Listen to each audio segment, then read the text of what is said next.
Hello, good morning. Good morning.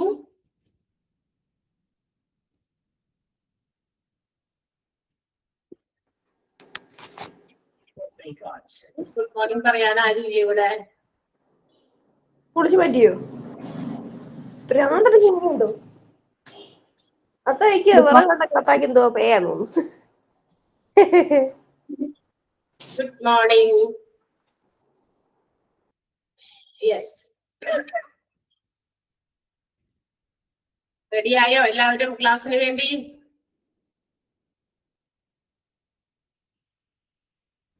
Okay ആണോ?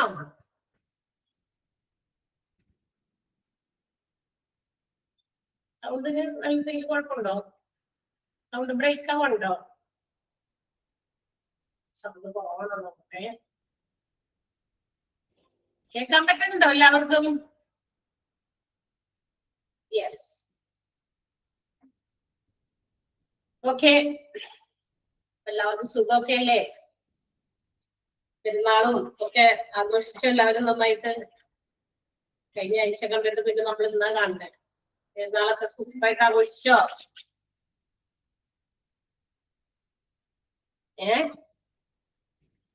ഒന്ന് കേൾക്കണല്ലോ പറയുന്നത്. നിങ്ങൾ പറയുന്നുണ്ടോ എന്തെങ്കിലും? ഇടയ്ക്ക് നിങ്ങൾ ഈ തുടക്കം നിങ്ങളുടെ ഒരു സൗണ്ട് കേട്ട് എനിക്കൊന്ന് പോസിറ്റീവ് ആവാൻ വേണ്ടിയിട്ടാണ് ചോദിക്കുന്നത്. ഓക്കെ, ഒരു ഊർജം, ഒരു പോസിറ്റീവ് ആണ്. Okay, yes. അപ്പൊ ആരെങ്കിലും ഒന്ന് സൗണ്ട് കേട്ടാൽ മതി ഇടയ്ക്കൊന്ന്. എന്താണ് എങ്ങനെയാണെന്നൊക്കെ ഒന്ന് ചോദിക്കുമ്പോ സൗണ്ട് കുറയ്ക്കൊന്ന് പറഞ്ഞാൽ നമുക്കൊരു പോസിറ്റീവ് എനർജി കിട്ടും. അതെന്താ ഈ പോസിറ്റീവ് എനർജി? അതെന്ത് നമ്മളിത് എല്ലാവർക്കും അറിയാം. അവർ ഓൺലൈൻ ക്ലാസ്സസ് അല്ലെ, നമ്മൾ ഓൺലൈൻ ക്ലാസ്സിലായിരിക്കുന്നത്. അപ്പൊ ഈ പറഞ്ഞ പോലെ ടീച്ചർ ഇങ്ങനെ വന്നിരുന്നിട്ട് റേഡിയോ പോലെ ഇങ്ങനെ തുടങ്ങി 1 hour ഇങ്ങനെ ഇത് പറഞ്ഞുകൊണ്ടേ ഇരിക്കും അല്ലെ. ആ 1 hour കംപ്ലീറ്റ് ചെയ്യുന്നത് വരെ ചിലപ്പോ 1-2 മിനിറ്റ് മുമ്പ് നിർത്തുമായിരിക്കും. അപ്പൊ അത്രയും സമയം ആ ടീച്ചർ ഇങ്ങനെ ഇരുന്ന് പറയില്ലേ. പക്ഷെ ആ ഒരു പറയാനുള്ള ആ ഒരു എനർജി, നമുക്ക് ആ പാക്ഡ് ആയിട്ടുള്ള ഒരു എനർജി ഇങ്ങനെ പുറത്തേക്ക് കിട്ടണമെങ്കിൽ നമ്മളെ കേൾക്കുന്ന ഒരു ആളുകൾ അപ്പുറത്ത് അല്ലെ ഇരിക്കുന്നുണ്ട്. നമ്മളെ കേൾക്കാൻ വേണ്ടിയിട്ട് നമ്മൾ പറയുന്നതൊക്കെ വളരെ ശ്രദ്ധയോടെ കേട്ടിരിക്കുകയാണ്. എന്തെങ്കിലും നമ്മൾ സ്ലിപ്പായി നമ്മളുടെ എന്താ പറയാ എന്തെങ്കിലും മിസ്റ്റേക്ക് ഒക്കെ വന്നാൽ അതൊക്കെ തന്നെ എടുത്ത് ചൂണ്ടിക്കാണിക്കുന്ന, അല്ലെങ്കിൽ അതവിടെ മെസ്സേജ് ആയിട്ടോ കമന്റ് ആയിട്ടോ പറയുകയോ എഴുതുകയോ ഒക്കെ ചെയ്യുന്ന അവിടെ കുട്ടികൾ അവിടെ ഇരിക്കുന്നുണ്ടെന്ന് നമുക്കൊരു കോൺഫിഡൻസ്, അതാണ് അല്ലെ. അതാണ് ഓഡിയൻസിന്റെ റെസ്പോൺസ് തന്നെയാണ് നമുക്ക് കൂടുതൽ ഇങ്ങനെ പറയാനും കൂടുതൽ എനർജിയോടുകൂടിയാണ് നമ്മൾ ഇരിക്കുന്നത്. പിള്ളേര് കേൾക്കണ്ടെന്നാണോ നമ്മൾ ആർക്ക് വേണ്ടി പറയണേ? നിങ്ങളിതൊക്കെ ഓണാക്കി വെച്ചിട്ട് എവിടേക്കോ പോയിരിക്കുകയാണ്, ആ ഒരു മൈൻഡ് വരും. സോ ആ ഒരു മൈൻഡ് ഇല്ലാതെ നമ്മൾ പറയുന്നതൊക്കെ വളരെ കൃത്യമായിട്ടും പവർഫുൾ ആയിട്ടും അതുപോലെ തന്നെ വളരെ എന്താ പറയാ നല്ല കൃത്യതയോടെ നിങ്ങളിലേക്ക് എത്തിക്കാനൊക്കെ ശ്രമിക്കാനായിട്ട് ആ ഒരു എന്താ പറയാ സ്പീക്കർക്ക് പറ്റണം അല്ലെ, പറയുന്ന ആൾക്കതിന് പറ്റണം. അതിന്റെ ഒരു പവറിന് വേണ്ടിയിട്ടാണ് നിങ്ങളോട് ചോദിക്കുന്നത് കേട്ടോ. യെസ്, ഓക്കെ, നമുക്ക് സ്റ്റാർട്ട് ചെയ്യാം. ആൻഡ് നമ്മളുടെ എടുത്തുകൊണ്ടിരിക്കുന്ന ചാപ്റ്റർ ഡിസാസ്റ്റർ മാനേജ്മെന്റ് ആണ്. ഓക്കെ, അപ്പൊ ഡിസാസ്റ്റർ മാനേജ്മെന്റിന്റെ ഏകദേശം ലാസ്റ്റ് ഭാഗത്ത് എത്തിയായിരുന്നു നമ്മള്. ആണോ? വായിച്ചൊക്കെ നോക്കിയോ നിങ്ങള്? ഇവിടെ വരെ വായിച്ചു നോക്കിയോ? ഇവിടെ വരെയാണ് നമ്മൾ എടുത്തത്. എന്താ പറയാ ഒരു ആവശ്യത്തിന് stocks of every items, materials, equipments should be there in the hospital, and also it is classified in different heads. ഒരു ഹോസ്പിറ്റലില് ഡിസാസ്റ്ററിൽ കൊണ്ടുവരുന്ന പേഷ്യൻസിനെ ഒക്കെ ട്രീറ്റ് ചെയ്യാൻ വേണ്ടിയിട്ട് കുറെ stores equipments materials should be there വേണം. അത് എങ്ങനെ കാറ്റഗറൈസ് ചെയ്ത് വെച്ചിരിക്കുന്നു, എന്തൊക്കെ സാധനങ്ങളാണ് വേണ്ടത്, ഇങ്ങനെ ഓരോ കാറ്റഗറി ആയിട്ട് പറഞ്ഞിരുന്നു അല്ലെ. ആദ്യം പറഞ്ഞത് മെഡിസിൻസ്, ഡ്രഗ്സ്, ഫാർമസ്യൂട്ടിക്കൽസ്, മരുന്ന് സംബന്ധമായ കാര്യങ്ങൾ. അത് ഏത് ടൈപ്പ് ഓഫ് ഡിസാസ്റ്റർ ആണോ ഉണ്ടായിരിക്കുന്നത് അതിനെ ബേസ് ചെയ്തിട്ടുള്ള ഡ്രഗ്സ് ഒക്കെയാണ് കൊണ്ടുവന്ന് വെക്കേണ്ടത്. അല്ലാണ്ട് ഇപ്പൊ നോക്കി ഇപ്പൊ എന്തെങ്കിലും ഒരു ലാൻഡ് സ്ലൈഡ് ഉണ്ടായി, കുറെ ആളുകൾ എന്താ പറയാ എന്തെങ്കിലും ഇടിഞ്ഞു വീണ് ഒത്തിരി ഫ്രാക്ചേഴ്സും അതുപോലെ തന്നെ മുറിവുകൾ, ഇഞ്ചുറീസ് ഈ ആഴത്തിലുള്ളതും ചെറുതും വലുതുമായിട്ടുള്ളതൊക്കെ വന്നിരിക്കുകയാണ്. അപ്പൊ അങ്ങനെ കൊണ്ടുവന്നിരിക്കുന്ന പേഷ്യൻസിനെ ട്രീറ്റ് ചെയ്യാനായിട്ട് അതിന് റിലേറ്റഡ് ആയിട്ടുള്ള മുറിവിന് വയ്ക്കുന്നത്, അല്ലെങ്കിൽ ഭയങ്കര ആഴത്തിലുള്ളതാണെങ്കിൽ ചെറിയ സർജറി വേണ്ടി വരും, തുന്നിക്കൂട്ടേണ്ടി വരും. അപ്പൊ അങ്ങനെയുള്ള മെഡിക്കൽ എക്യുപ്മെന്റ്സും ഡ്രഗ്സും ഫാർമസ്യൂട്ടിക്കൽസും ഒക്കെയാണ് ഉദ്ദേശിക്കുന്നത്. മനസ്സിലായി? അതുപോലെ അതല്ല വേറൊരു ടൈപ്പ് ഓഫ് ഡിസാസ്റ്റർ ആണെന്ന് വിചാരിക്കാം, ലൈക്ക് ഫയർ എക്സ്പ്ലോഷൻ ഉണ്ടായിട്ട് കുറെ ബേൺസ് ഒക്കെ ആയിട്ട് അവിടെ ഇവിടെ ഒക്കെ പൊള്ളലൊക്കെ ആയിട്ടാണ് പേഷ്യൻസിനെ കൊണ്ടുവന്നേക്കണമെങ്കിൽ അവിടെ മുറിവിന്റെ അല്ല, അവിടെ പൊള്ളൽ സംബന്ധമായിട്ടുള്ള ഡ്രഗ്സ് ആൻഡ് മെഡിക്കൽ എക്യുപ്മെന്റ്സും അതുപോലെ തന്നെ ഫാർമാസ്യൂട്ടിക്കൽ ഉപകരണങ്ങളും ഒക്കെയാണ് വേണ്ടത് അല്ലേ? മനസ്സിലായോ പറയുന്നത്? അപ്പൊ അത്തരം കാറ്റഗറൈസ് ചെയ്ത് ഇങ്ങനെ ഓരോ സാധനവും കൊണ്ടു വെക്കണമെന്ന് ഏതാകുന്നുണ്ടോ? കേൾക്കാൻ പറ്റില്ലേ? എന്തെങ്കിലും ലാഗ് വരുന്നുണ്ടോ പറയുന്നതിൽ? നിങ്ങൾ കുറച്ച് കഴിഞ്ഞിട്ടാണ് റിയാക്ഷൻ വരുന്നത്. ക്ലിയർ ആണോ? സൗണ്ടും അതുപോലെ തന്നെ പറയുന്നതും അങ്ങോട്ട് കൃത്യമായിട്ട് എത്തുന്നുണ്ടോ? കുറച്ച് ലാഗ് വരുന്നു നിങ്ങളുടെ റെസ്പോൺസിൽ.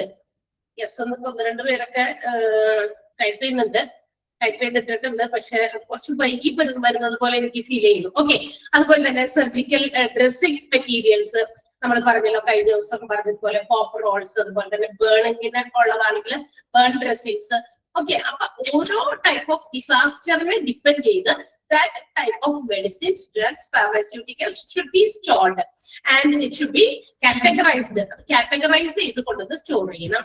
അതുപോലെ തന്നെ സ്ട്രെച്ചേഴ്സ്, സ്പ്ലിന്റുകൾ, ഈ പറയുന്ന പോലെ ഫ്രാക്ചേഴ്സ് ഒക്കെ വരികയാണെങ്കിൽ അതൊക്കെ നേരെയാക്കാൻ വേണ്ടി ഉള്ള ചില ഇൻസ്ട്രുമെന്റ്സ് ആണ്, എക്യുപ്മെന്റുകളാണ് സ്പ്ലിന്റ് എന്ന് പറയുന്നത്. പിന്നെ ബ്ലാങ്കറ്റ്, ബ്ലഡ് ലീലറൊക്കെ ഹോസ്പിറ്റലൈസ്ഡ് ആക്കണമെങ്കിൽ അഡ്മിറ്റ് ചെയ്യണം, കുറച്ച് ഫർദർ ട്രീറ്റ്മെന്റ് ഒക്കെ കൊടുക്കണമെങ്കിൽ അതിന് വേണ്ടിയിട്ടുള്ള സൗകര്യങ്ങൾ കൊടുക്കുമ്പോൾ അതോടൊപ്പം തന്നെ blankets or bed linens also should be provided അല്ലെ?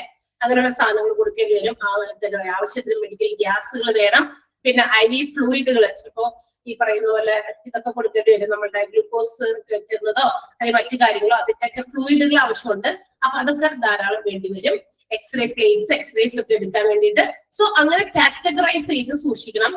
അതൊക്കെ ഉണ്ടായിരിക്കണം പ്ലാനിൽ. നമ്മൾ ഡിസാസ്റ്റർ പ്ലാനിൽ അതിന് വേണ്ടിയിട്ട് കൃത്യമായിട്ട് പ്ലാൻ ചെയ്ത് വേണം കാറ്റഗറൈസ് ചെയ്ത് വെക്കാൻ എന്നാണ്. അതൊക്കെ നമ്മൾ പറഞ്ഞതാണ്. പിന്നെ ഓൾസോ ഈ പറയുന്ന ഓരോ എന്താ പറയാ സപ്ലൈസും, നമ്മളിങ്ങനെ സപ്ലൈസ് ഒക്കെ കൊണ്ടുവരുമ്പോൾ ഇതൊക്കെ എങ്ങനെയാണ്, ഏതൊക്കെ രീതിയിലാണ് ചെയ്യേണ്ടത് എന്നുള്ളത് അതിനും വേണ്ടിയിട്ട് പ്രത്യേകം കാര്യങ്ങൾ, അതിന്റെയൊക്കെ സ്റ്റോക്ക്, ഇനി ഒരു റിസർവ് സ്റ്റോക്ക് കൂടി നമ്മളുടെ മുൻകരുതലായിട്ടുണ്ടാവണം. എന്ന് വെച്ചാൽ ഇതൊക്കെ നമുക്ക് ഇനിയിപ്പോ നമ്മുടെ കയ്യിലിരിക്കുന്ന ഇത്തരം സാധനങ്ങളൊക്കെ തീർന്നു പോയി. So how can be obtain from some other secondary source? ഇതിൽ നിന്ന് വേറെ ഏതെങ്കിലും സോഴ്സിൽ നമുക്ക് ഇതൊക്കെ കിട്ടാനുണ്ടോ? അതൊക്കെ നേരത്തെ പറഞ്ഞു വെക്കണം. ഹോസ്പിറ്റൽസിലോ മറ്റേതെങ്കിലും മെഡിക്കൽ സ്റ്റോഴ്സിലോ അങ്ങനെയൊക്കെ ഉണ്ടെങ്കിൽ അവരൊക്കെ ആയിട്ട് നേരത്തെ കൂടി നമ്മൾ അവരെ പ്ലാനിൽ ഉൾപ്പെടുത്തി ഇന്ന സ്ഥലത്തു നിന്നാണ് അത് ഒബ്റ്റെയിൻ ചെയ്യേണ്ടത് എന്നുള്ളതൊക്കെ പ്ലാനിൽ ഉൾപ്പെടുത്തണം. ഇതൊക്കെയാണ് നമ്മൾ കഴിഞ്ഞ ക്ലാസ്സിൽ പറഞ്ഞത് അല്ലേ? ആണല്ലോ. ആൻഡ് എമർജൻസി ഡ്രഗ്സ്, എക്യുപ്മെന്റ്സ്, ഇതൊക്കെ നമ്മൾ നേരത്തെ പറഞ്ഞ കാര്യം തന്നെയാണ്. It should be easily available. That means it should be located next to the patient holding area എന്നാ പറഞ്ഞത്. എന്ന് വെച്ചാൽ ഈ പറയുന്ന വസ്തുക്കളൊക്കെ കൊണ്ട് നമ്മൾ സ്റ്റോർ ചെയ്യുമ്പോൾ പേഷ്യൻസിനെ നമ്മൾ എവിടെയാണോ ഹോൾഡ് ചെയ്യുന്നത് എന്ന് വെച്ചാൽ നമ്മൾ പറഞ്ഞല്ലോ, താൽക്കാലികമായിട്ട് ടെമ്പററി ആയിട്ട് നമുക്ക് പേഷ്യന്റ് ഹോൾഡിംഗ് ഏരിയാസ് ഒക്കെ നമുക്ക് ഡെവലപ്പ് ചെയ്യാം. ഹോസ്പിറ്റൽസിന്റെ വാർഡുകളും എന്താ പറയാ ഹോസ്പിറ്റലിലെ റൂമുകളും അതുപോലെ തന്നെ എന്താ പറയാ പേഷ്യൻസിനെ അഡ്മിറ്റ് ചെയ്യുന്ന സാധാ ഓർഡിനറി കേസസിലൊക്കെ പേഷ്യൻസിനെ അഡ്മിറ്റ് ചെയ്യുന്ന സ്ഥലങ്ങളൊക്കെ ചിലപ്പോൾ വേക്കന്റ് ആവണമെന്ന് നിർബന്ധമില്ല. ആൻഡ് ഓൾസോ നമുക്ക് അതിന്ന് നമുക്ക് പെട്ടെന്ന് ഡിസ്ചാർജ് ചെയ്യാൻ പറ്റുന്നവരൊക്കെ ചെയ്യാമെന്നൊക്കെ നമ്മൾ കഴിഞ്ഞ ക്ലാസ്സിൽ പറഞ്ഞു കഴിഞ്ഞു. പക്ഷേ എനിവേസ് ഈ പറയുന്നതൊക്കെ ചെയ്തിട്ടും there is no sufficient areas, മറ്റ് കാര്യങ്ങളൊക്കെ ചെയ്തു നോക്കി, പക്ഷെ എന്തായാലും നമുക്ക് ആവശ്യത്തിന് സൗകര്യങ്ങൾ ഇല്ലെങ്കിൽ നമ്മൾ എന്ത് ചെയ്യും, താൽക്കാലികമായിട്ട് പേഷ്യൻസിനെ ഹോൾഡ് ചെയ്യാൻ ഒരു പെർട്ടിക്കുലർ ഏരിയ നമ്മൾ അതിന് വേണ്ടിയിട്ട് എന്ത് ചെയ്യും, എസ്റ്റാബ്ലിഷ് ചെയ്യും. സോ അങ്ങനെയുള്ള പേഷ്യന്റ് ഹോൾഡിംഗ് ഏരിയാസിന്റെ നിയറസ്റ്റ് പ്ലേസിലായിരിക്കണം ഈ മെറ്റീരിയൽസ് ഒക്കെ നമുക്ക് അവൈലബിൾ ആകേണ്ടത്. എക്യുപ്മെന്റ്സും മെറ്റീരിയൽസും സ്റ്റോഴ്സും സപ്ലൈസും ഒക്കെ. അല്ലാണ്ട് 5-6 കിലോമീറ്റർ അകലെ കൊണ്ടുപോയി ഇതൊന്നും വെക്കാൻ പറ്റില്ല, പെട്ടെന്ന് നമുക്ക് എടുക്കാനുള്ളത്. ഓക്കെ, സോ ഈ പറയുന്ന രീതിയിൽ ഹോസ്പിറ്റലിൽ ഒരു പ്രത്യേക ഹോസ്പിറ്റൽ സ്റ്റോർ മെയിൻറ്റെയിൻ എന്ത് ചെയ്യണം, ഇത്തരം കാര്യങ്ങളൊക്കെ സ്റ്റോർ ചെയ്യാൻ ഹോസ്പിറ്റലിൽ ഒരു സ്റ്റോർ നമ്മൾ മെയിൻറ്റെയിൻ ചെയ്യേണ്ടി വരും. ഇതൊക്കെ പ്ലാനിൽ ഉൾപ്പെടുത്തണം. ഇങ്ങനെ ഒരു ഹോസ്പിറ്റൽ സ്റ്റോർ ഈ സാധനങ്ങളൊക്കെ കൊണ്ടു വെക്കാൻ, മെഡിസിൻസ്, ഡ്രഗ്സ്, ഫാർമസ്യൂട്ടിക്കൽസ് ഇതൊക്കെ ഹോൾഡ് ചെയ്യാനുള്ള സ്റ്റോറേജ് ഏരിയക്ക് വേണ്ടിയിട്ടുള്ള ഒരു സ്റ്റോർ എന്തായാലും വേണം. അത് നമ്മുടെ ഹോസ്പിറ്റലിൽ ഓൾറെഡി ഫാർമസി എന്ന് പറയുന്ന ഒരു മെഡിക്കൽ സ്റ്റോർ ഉണ്ട്. പക്ഷെ അതിന് അഡീഷണൽ ആയിട്ടാണ്, അത് പോരാ, ഇത് സെപ്പറേറ്റ് ആയിട്ട് പേഷ്യൻസിനെ നമ്മൾ ഇവിടെ ഈ ഡിസാസ്റ്ററിലെ പേഷ്യൻസിനെ ഹോൾഡ് ചെയ്യുന്ന ഏരിയക്ക് സമീപം ഉണ്ടായിരിക്കും എന്നുള്ളതാണ്. And also at the same time this store should be kept by some important personnels. ഇനി ഈ സ്റ്റോർ കീപ്പർ ആരായിരിക്കണം, ഈ സ്റ്റോർ ഇങ്ങനെ കൊണ്ടുവന്ന് സ്ഥാപിച്ച് അതിനകത്ത് കൊണ്ടുവന്ന് മെഡിസിൻസും മറ്റു കാര്യങ്ങളും സ്റ്റോർ ചെയ്താൽ മാത്രം പോരാ, ഇതിനെ നല്ല രീതിയിൽ ഹാൻഡിൽ ചെയ്യാൻ പറ്റുന്ന പേഴ്സണൽസ്, ജോലിക്കാരും വേണമെന്നാ പറഞ്ഞേക്കുന്നത്. അത് കൃത്യമായിട്ട് ഓപ്പറേറ്റ് ചെയ്യാനും ആക്ടിവേറ്റ് ചെയ്യാനും ആ പർട്ടിക്കുലർ യൂണിറ്റിനെ ഹാൻഡിൽ ചെയ്യാനുള്ള പ്രത്യേകം ജോലിക്കാര് അവിടെ ഉണ്ടായിരിക്കണം. മനസ്സിലായോ? ക്ലിയർ ആയോ? മനസ്സിലായോ? ഒരു കുഞ്ഞു പാരഗ്രാഫ്. യെസ്, ഫസ്റ്റ് സെന്റൻസ് ഒന്ന് അണ്ടർലൈൻ ചെയ്യണം.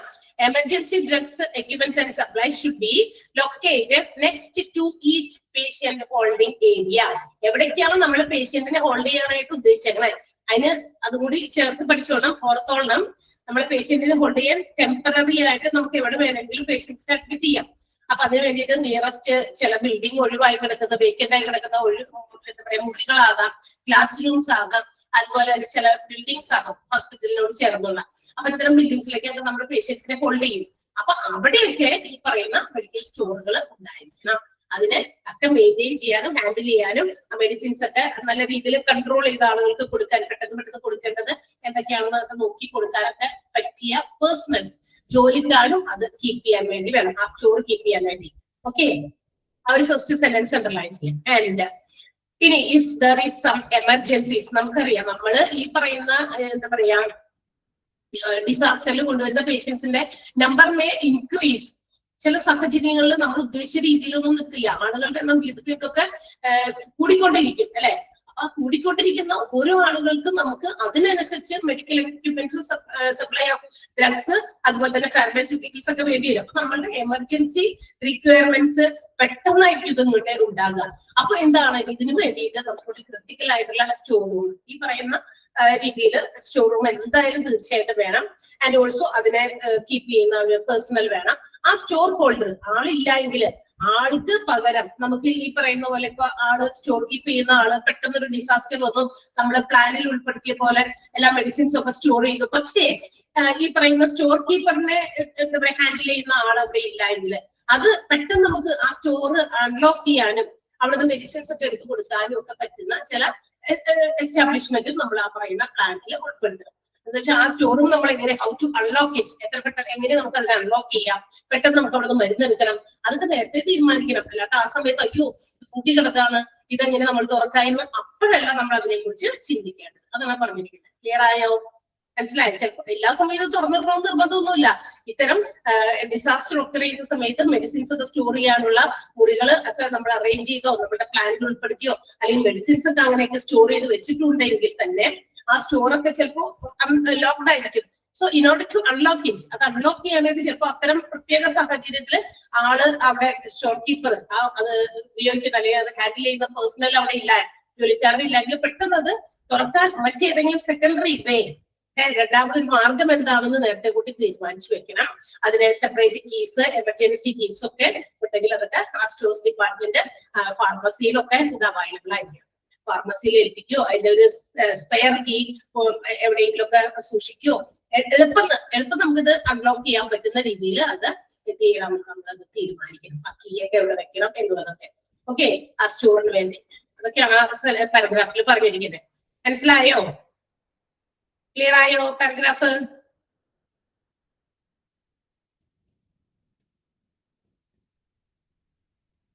യെസ്.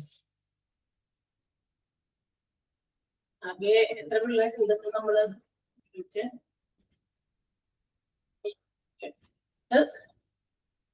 13 സ്റ്റുഡൻസ് ആണ് ഇന്ന് ക്ലാസ്സിൽ ജോയിൻ ചെയ്തത്. അങ്ങനെ 13 പേരുള്ളൂ. അപ്പൊ മനസ്സിലായെങ്കിൽ വേഗം റിയാക്ട് ചെയ്യാട്ടാ പെട്ടെന്ന്. Okay, yes. അപ്പൊ നമ്മളുടെ ഹോസ്പിറ്റൽസിന്റെ മെഡിസിൻസും മറ്റ് ഡ്രഗ്സ്, ഫാർമസ്യൂട്ടിക്കൽസ് ഒക്കെ സ്റ്റോർ ചെയ്യുന്ന സ്റ്റോറിനെ കുറിച്ചിട്ടാണ്, ക്രിട്ടിക്കൽ സ്റ്റോർ റൂമിനെ കുറിച്ചിട്ടാണ് ഇത്രയും നേരം നമ്മൾ പറഞ്ഞുകൊണ്ടിരുന്നത്. സോ ഒരു ക്രിട്ടിക്കൽ സ്റ്റോർ റൂം ഉണ്ടായിരിക്കണം, അതിനൊരു പേഴ്സണൽ, അത് ഹാൻഡിൽ ചെയ്യുന്ന ഒരു പേഴ്സണൽ ജോലിക്കാരുണ്ടായിരിക്കണം. ആ ജോലിക്കാരൻ എപ്പോഴും അത് ഹാൻഡിൽ ചെയ്യുന്നു. ആ ആള് പർട്ടിക്കുലർ ആ സമയത്ത് പെട്ടെന്ന് അവർ അവൈലബിൾ അല്ല എങ്കിൽ ഇത് കീ വെച്ച് എപ്പോഴും നമ്മൾ ഇങ്ങനെ തുറന്ന് ഇടില്ല, അത് ആവശ്യം വേണ്ട സമയത്ത് മാത്രമേ നമ്മൾ ഓപ്പൺ ചെയ്യുന്നുള്ളൂ. സോ അത് ചിലപ്പോൾ ലോക്ക് ആയിരിക്കാം. സോ അത് അൺലോക്ക് ചെയ്യാനുള്ള സാഹചര്യങ്ങൾ എവരിഡേ അതെല്ലാം നമ്മൾ പ്രീഡിറ്റർമിൻ ചെയ്യണം, നേരത്തെ കൂട്ടി തീരുമാനിച്ചു വെക്കണം. സെപ്പറേറ്റ് കീസ്, സ്പെയർ കീസ് ഒക്കെ ഉണ്ടെങ്കിൽ എമർജൻസി സിറ്റുവേഷൻസിൽ നമുക്കത് എടുത്ത് തുറക്കാനുള്ളതാണ്. സോ അത് എപ്പോ വേണമെങ്കിലും നമുക്ക് അവൈലബിൾ ആയിരിക്കണം. സെപ്പറേറ്റ് കീ, സോ അത് വേണമെങ്കിൽ മറ്റേതെങ്കിലും സ്റ്റോഴ്സ് ഡിപ്പാർട്ട്മെന്റിലോ അല്ലെങ്കിൽ ഫാർമസിയിലോ ഒക്കെ കീപ്പ് ചെയ്യുകയാണെങ്കിൽ എളുപ്പം നമുക്കതെടുത്ത് ഉപയോഗിക്കാൻ പറ്റും. ഓക്കെ, ഇനി നമ്മുടെ ഡിസാസ്റ്റർ പ്ലാനിൽ ഇത്രയൊക്കെ കാര്യങ്ങൾ ചെയ്താൽ മതിയോ? മെഡിസിൻസും മറ്റു കാര്യങ്ങളൊക്കെ മാത്രം നമ്മൾ അറേഞ്ച് ചെയ്താൽ മതിയോ? No, some other important arrangements are also should be made during the time of disaster. Disaster alert കേട്ട് കഴിഞ്ഞാൽ അല്ലെങ്കിൽ അങ്ങനെ ഒരു അലേർട്ട് അനൗൺസ് ചെയ്ത് കഴിഞ്ഞാൽ എത്രയും പെട്ടെന്ന് മറ്റു കാര്യങ്ങളും മെഡിക്കൽ സ്റ്റോഴ്സ് നടത്തി പേഷ്യൻസിനെ ഹോൾഡ് ചെയ്യാനുള്ള ഏരിയ നമ്മൾ ഒരുക്കി, അവരെ ട്രീറ്റ് ചെയ്യാനുള്ള കാര്യങ്ങൾ സോർട്ട് ചെയ്ത് ട്രീറ്റ്മെന്റ് കൊടുക്കാനുള്ള കാര്യങ്ങൾ നമ്മൾ ഒരുക്കി, എവറിഥിങ് അറേഞ്ച്ഡ്, എല്ലാം നമ്മൾ കറക്റ്റ് ആയിട്ട് എസ്റ്റാബ്ലിഷ് ചെയ്തു, അറേഞ്ച് ചെയ്തു, നമ്മൾ നേരത്തെ പ്ലാൻ ചെയ്ത പോലെയൊക്കെ നമ്മൾ ഇംപ്ലിമെന്റ് ചെയ്തു. ബട്ട് ഇനിയും കുറെ കാര്യങ്ങൾ കൂടി നമ്മൾ ഈ പറയുന്ന ഡിസാസ്റ്റർ കാര്യത്തിൽ നമ്മൾ ഉൾപ്പെടുത്താറുണ്ട്. അതിൽ ഒന്നാണ്, നെക്സ്റ്റ് വൺ ആണ് ബ്ലഡ് ബാങ്ക്. നമുക്കറിയാം there will be a lot of people or volunteers, those who come voluntarily to donate blood to the hospitals during such situation. ഇത്തരം സാഹചര്യങ്ങളില് സ്വമേധയാ കുറെ ആൾക്കാർ വരും നമ്മുടെ ഹോസ്പിറ്റൽസിലേക്ക്. കാരണം ഇപ്പൊ വലിയ ഇത്തരം ഇപ്പൊ ഫ്ലഡ് പോലെയുള്ള ഒരു ഡിസാസ്റ്റർ ആണ് പറഞ്ഞത്, അതില് എന്താ പറയാ പെട്ടെന്ന് ലൈഫ് സേവ് ചെയ്യാൻ വേണ്ടി രക്ഷപ്പെടുത്തി കൊണ്ടുവരുന്നവരെ കൊണ്ടുവരുമ്പോ ബ്ലഡിന്റെ ഒന്നും ആവശ്യമില്ല, അവിടെ ബ്ലഡിന്റെ ആവശ്യമൊന്നുമില്ല അല്ലെ. അപ്പൊ ടൈപ്പ് ഓഫ് ഡിസാസ്റ്റർ അതാണ് ഉദ്ദേശിക്കുന്നത്. ഒരു ഡിസാസ്റ്ററിനെ സംബന്ധിച്ച് ഇപ്പൊ ഇതുപോലെ എന്തെങ്കിലുമൊക്കെ എർത്ത് ക്വേക്ക്, അതുപോലെ നമ്മുടെ ലാൻഡ് സ്ലൈഡ് പോലെയുള്ള കാര്യങ്ങളൊക്കെ വരികയാണെങ്കിൽ ഡീപ് ഇഞ്ചുറീസ്, പേഴ്സണൽ എന്താ പറയാ ആളുകൾക്ക് ഒത്തിരി വലിയ ആഴത്തിലുള്ള മുറിവുകൾ ഉണ്ടാകും. സോ നമ്മൾ പറയുന്ന പോലെ ഒത്തിരി ബ്ലീഡിങ് പോകും അല്ലെ, ബ്ലഡ് ഇങ്ങനെ പോകാൻ സാധ്യതയുണ്ട്. സോ ആ ബ്ലഡ് ഇങ്ങനെ കുറെ പോയി കഴിയുമ്പോൾ ചില ആളുകൾക്ക് ബ്ലഡിന്റെ ഈ എന്താ പറയാ അഡക്വേറ്റ് ബ്ലഡ് അവർക്ക് ഉണ്ടാകാത്ത സാഹചര്യം വരും. അപ്പൊ നമ്മൾ എന്ത് ചെയ്യണം, പുറത്തുനിന്ന് ബ്ലഡ് കയറ്റി കൊടുക്കേണ്ടി വരും. അപ്പൊ അതിന് വേണ്ടിയിട്ട് ബ്ലഡ് ഡൊണേറ്റ് ചെയ്യാൻ വേണ്ടി ഒരുപാട് ആളുകൾ, അതിന് സന്നദ്ധരായിട്ടുള്ള ഒത്തിരി ആളുകൾ, വോളണ്ടിയർ ഡോണേഴ്സ് മീൻസ് സന്നദ്ധരായിട്ടുള്ള ഡോണർമാര് ഒത്തിരി ആളുകൾ വരും. സോ ഇവരുടെ നിന്നൊക്കെ ബ്ലഡ് വാങ്ങിച്ചു വെക്കാൻ വെറുതെ ഇത് ഒഴിച്ചിട്ട് പോകാന്ന് പറയാൻ പറ്റുന്നതല്ലല്ലോ. എടുത്തിട്ട് നമുക്ക് it has to be stored. ഹോസ്പിറ്റലിൽ ഓൾറെഡി എന്താ പറയാ ഒരു ബ്ലഡ് ബാങ്ക് ഉണ്ടായിരിക്കാം. പക്ഷെ ഇതിനും കൂടി ഇങ്ങനെയുള്ള സിറ്റുവേഷൻസിൽ ഒത്തിരി ആളുകൾ വരാൻ സാധ്യതയുണ്ടെന്ന് ഫോർത്തിങ്ക് ചെയ്യണം. എന്ന് വെച്ചാൽ എന്താ, മുൻകൂട്ടി ആലോചിച്ച് they have to store a large quantity of blood. ഇതുപോലെ ബ്ലഡ് ഒക്കെ കളക്ട് ചെയ്ത് ലാർജ് ക്വാണ്ടിറ്റീസ് ഓഫ് ബ്ലഡിനെ സ്റ്റോർ ചെയ്യാൻ പറ്റുന്ന രീതിയിലുള്ള ഒരു ബ്ലഡ് ബാങ്ക് എന്ത് ചെയ്യണം, ഹോസ്പിറ്റൽസിൽ ഉണ്ടായിരിക്കണം. അതിന് സ്വന്തമായിട്ടൊരു ബ്ലഡ് ബാങ്ക് ഉണ്ടായിരിക്കണം എന്നാണ്. അതിനും കൂടിയുള്ള പ്ലാനിങ് ഡിസാസ്റ്റർ പ്ലാനിൽ ഉൾപ്പെടുത്തണം. ക്ലിയർ ആയോ? If the hospital has its own blood bank, a large number of blood bank ഹോസ്പിറ്റൽസിൽ ഉണ്ടാക്കുകയാണെങ്കിൽ വളരെ നല്ല കാര്യമാണ്. കാരണം ഇപ്പൊ നമ്മള് കാണുന്നല്ലോ, ഇപ്പൊ എന്തെങ്കിലും പെട്ടെന്ന് ഒരു അപകടത്തിൽ പറ്റിയ ഒരാൾക്ക് ഒത്തിരി ബ്ലഡ് വേണം. അപ്പൊ ചില ബ്ലഡ് ഗ്രൂപ്പ് ഒക്കെ ഭയങ്കര റെയർ ആണ് അല്ലെ, റെയർ ആയിട്ടുള്ള ബ്ലഡ് ഗ്രൂപ്പാണ്. ചില ആളുകൾക്കാണെങ്കിൽ ആ ഒരു ടൈപ്പ് ഓഫ് ബ്ലഡ് മാത്രമേ പറ്റുള്ളൂ, അങ്ങനെയൊക്കെ ഉണ്ട്. അപ്പൊ അതുകൊണ്ട് ആ ബ്ലഡ് ഡൊണേറ്റ് ചെയ്യാൻ പറ്റുന്ന ആളുകളുണ്ടോന്ന് പറഞ്ഞിട്ട് ഈ വാട്സപ്പ് ഒക്കെ ഉള്ളതുകൊണ്ട് അതിനകത്തേക്ക് ഇങ്ങനെ മെസ്സേജസ് ഒക്കെ വേഗം വരും. പെട്ടെന്ന് തന്നെ വിതിൻ എന്താ പറയാ മിനിറ്റുകൾക്കുള്ളിൽ ആളുകൾ ഇത് ഡൊണേറ്റ് ചെയ്യാൻ ഒത്തിരി ഉണ്ട് കേട്ടോ. മോസ്റ്റ്ലി എന്താ പറയാ യങ്സ്റ്റേഴ്സ് ആയിട്ടുള്ള കുട്ടികളൊക്കെ ഒത്തിരി അതിന് വേണ്ടിയിട്ട് റെഡി ആയിട്ട് നിൽക്കുന്നുണ്ട്. നമ്മൾ അവരോട് വളരെയധികം താങ്ക്ഫുൾ ആയിരിക്കണം. കാരണം ആരുടെയെങ്കിലും ഒക്കെ ജീവിതം രക്ഷിക്കാൻ തങ്ങളുടെ ബ്ലഡ് കൊണ്ട് പറ്റുന്നുണ്ടെങ്കിൽ അത് ചെയ്യട്ടെ എന്ന് വിചാരിച്ചിട്ട് സ്വമേധയാ വരുന്ന കുട്ടികളാണ്. ആരും നിർബന്ധിച്ചു കൊണ്ടുവരുന്നതല്ല. ഒത്തിരിയൊക്കെ നമ്മൾ തന്നെ അറിയുന്ന ഒത്തിരി പിള്ളേരൊക്കെ അതിന് വേണ്ടിയിട്ട് റെഡിയാണ്. അപ്പൊ അങ്ങനെ വരുമ്പോൾ ഇതെല്ലാം നമ്മൾ എന്ത് ചെയ്യണം, ഇത്രയും മതി പൊക്കോ, ഇനി ഇവിടെ ഹോൾഡ് ചെയ്യാൻ സ്ഥലമില്ല എന്ന് പറയാനില്ല. അതൊക്കെ നമുക്ക് വാങ്ങിച്ച് കളക്ട് ചെയ്ത് ആ എന്താ പറയാ അതെല്ലാം സ്റ്റോർ ചെയ്യാനുള്ള ഒരു ഓൺ ബ്ലഡ് ബാങ്ക് ഹോസ്പിറ്റൽസിൽ ഉണ്ടായിരിക്കണം എന്നാണ് പറഞ്ഞിരിക്കുന്നത്. ക്ലിയർ ആയോ? അപ്പൊ നേരത്തെ കൂടി ചിന്തിച്ചോളണം, നേരത്തെ കൂടി ചിന്തിക്കണം. അതായത് ഡിസാസ്റ്റർ പ്ലാൻ മാത്രമല്ല, അല്ലാതെയുള്ള ഒരു ഹോസ്പിറ്റല് ഇൻസ്റ്റാൾ ചെയ്യുന്ന അല്ലെങ്കിൽ എസ്റ്റാബ്ലിഷ് ചെയ്യുന്നവര് എന്ത് ചെയ്തോളണം, അതിനെ കുറിച്ച് ചിന്തിക്കണം. ഇതിനുള്ള ബ്ലഡ് ബാങ്കുകൾ ഒരു ഹോസ്പിറ്റലിൽ വളരെ നെസസറിയാണ്. ക്ലിയർ? മനസ്സിലായോ? യെസ്. അപ്പൊ ആ ഫസ്റ്റ് സെന്റൻസ് ഒന്ന് അണ്ടർലൈൻ ചെയ്തേക്കാട്ടോ. First sentence. ഇനി എന്താണ്, ഇനി മറ്റ് ചില കാര്യങ്ങൾ കൂടി നമ്മുടെ ഹോസ്പിറ്റൽസിൽ ഇമ്പോർട്ടന്റ് ആയിട്ട് 3 കാര്യങ്ങളാണ് നമ്മളുടെ 4 കാര്യങ്ങളെ കുറിച്ചിട്ട് ചില physical plan should also be installed in hospitals to overcome the situation of disaster. ഡിസാസ്റ്ററിന്റെ ചില പ്രത്യേക സാഹചര്യങ്ങളെ നമുക്ക് ഫേസ് ചെയ്യാൻ, അഭിമുഖീകരിക്കാൻ ഇനിയും കുറച്ച് ഫിസിക്കൽ പ്ലാന്റുകൾ. ഫിസിക്കൽ പ്ലാന്റ് എന്ന് പറഞ്ഞാൽ എന്താ, നമുക്ക് അങ്ങനെ സ്ഥാപിക്കാൻ പറ്റുന്ന ചില പ്ലാന്റുകൾ. ലൈക്ക് എന്താന്ന് പറയട്ടെ, അതിനെ പ്രത്യേകിച്ച് പറയാനുള്ള കാര്യം എന്ന് പറയുന്നത് ഇമ്പോർട്ടന്റ് ആയിട്ട് നമുക്ക് എടുത്തു പറയാൻ പറ്റുന്നത്, ഇപ്പോ നമുക്ക് പവർ സപ്ലൈക്ക് നമ്മുടെ ഇലക്ട്രിസിറ്റി ബോർഡിൽ നിന്ന് കിട്ടുന്ന കറണ്ട് ഉണ്ട്. പക്ഷേ ഇൻ കേസ് പെട്ടെന്ന് പവർ ഫെയിലിയർ വന്നാൽ, കറണ്ട് പോയി കഴിഞ്ഞാൽ എന്ത് വേണം? കറണ്ട് പോയാൽ നമ്മുടെ വീടുകളിലൊക്കെ നമ്മൾ ഓൾട്ടർനേറ്റ് അതിനൊരു സാഹചര്യം എന്താ ഉണ്ടാക്കിയിരിക്കുന്നത്? ഇൻവെർട്ടർ അല്ലെ? നമ്മുടെ വീട്ടിൽ കറണ്ട് പോയി കഴിഞ്ഞാൽ ചിലപ്പോൾ നമുക്ക് അസാധ്യമാണ്. അപ്പൊ എന്താണ് ചിലർക്ക് സഹിക്കാൻ പറ്റിയ? അപ്പൊ കറണ്ട് പോയാൽ പൊയ്ക്കോട്ടെ എന്നല്ല, പണ്ടത്തെ പോലെയല്ല.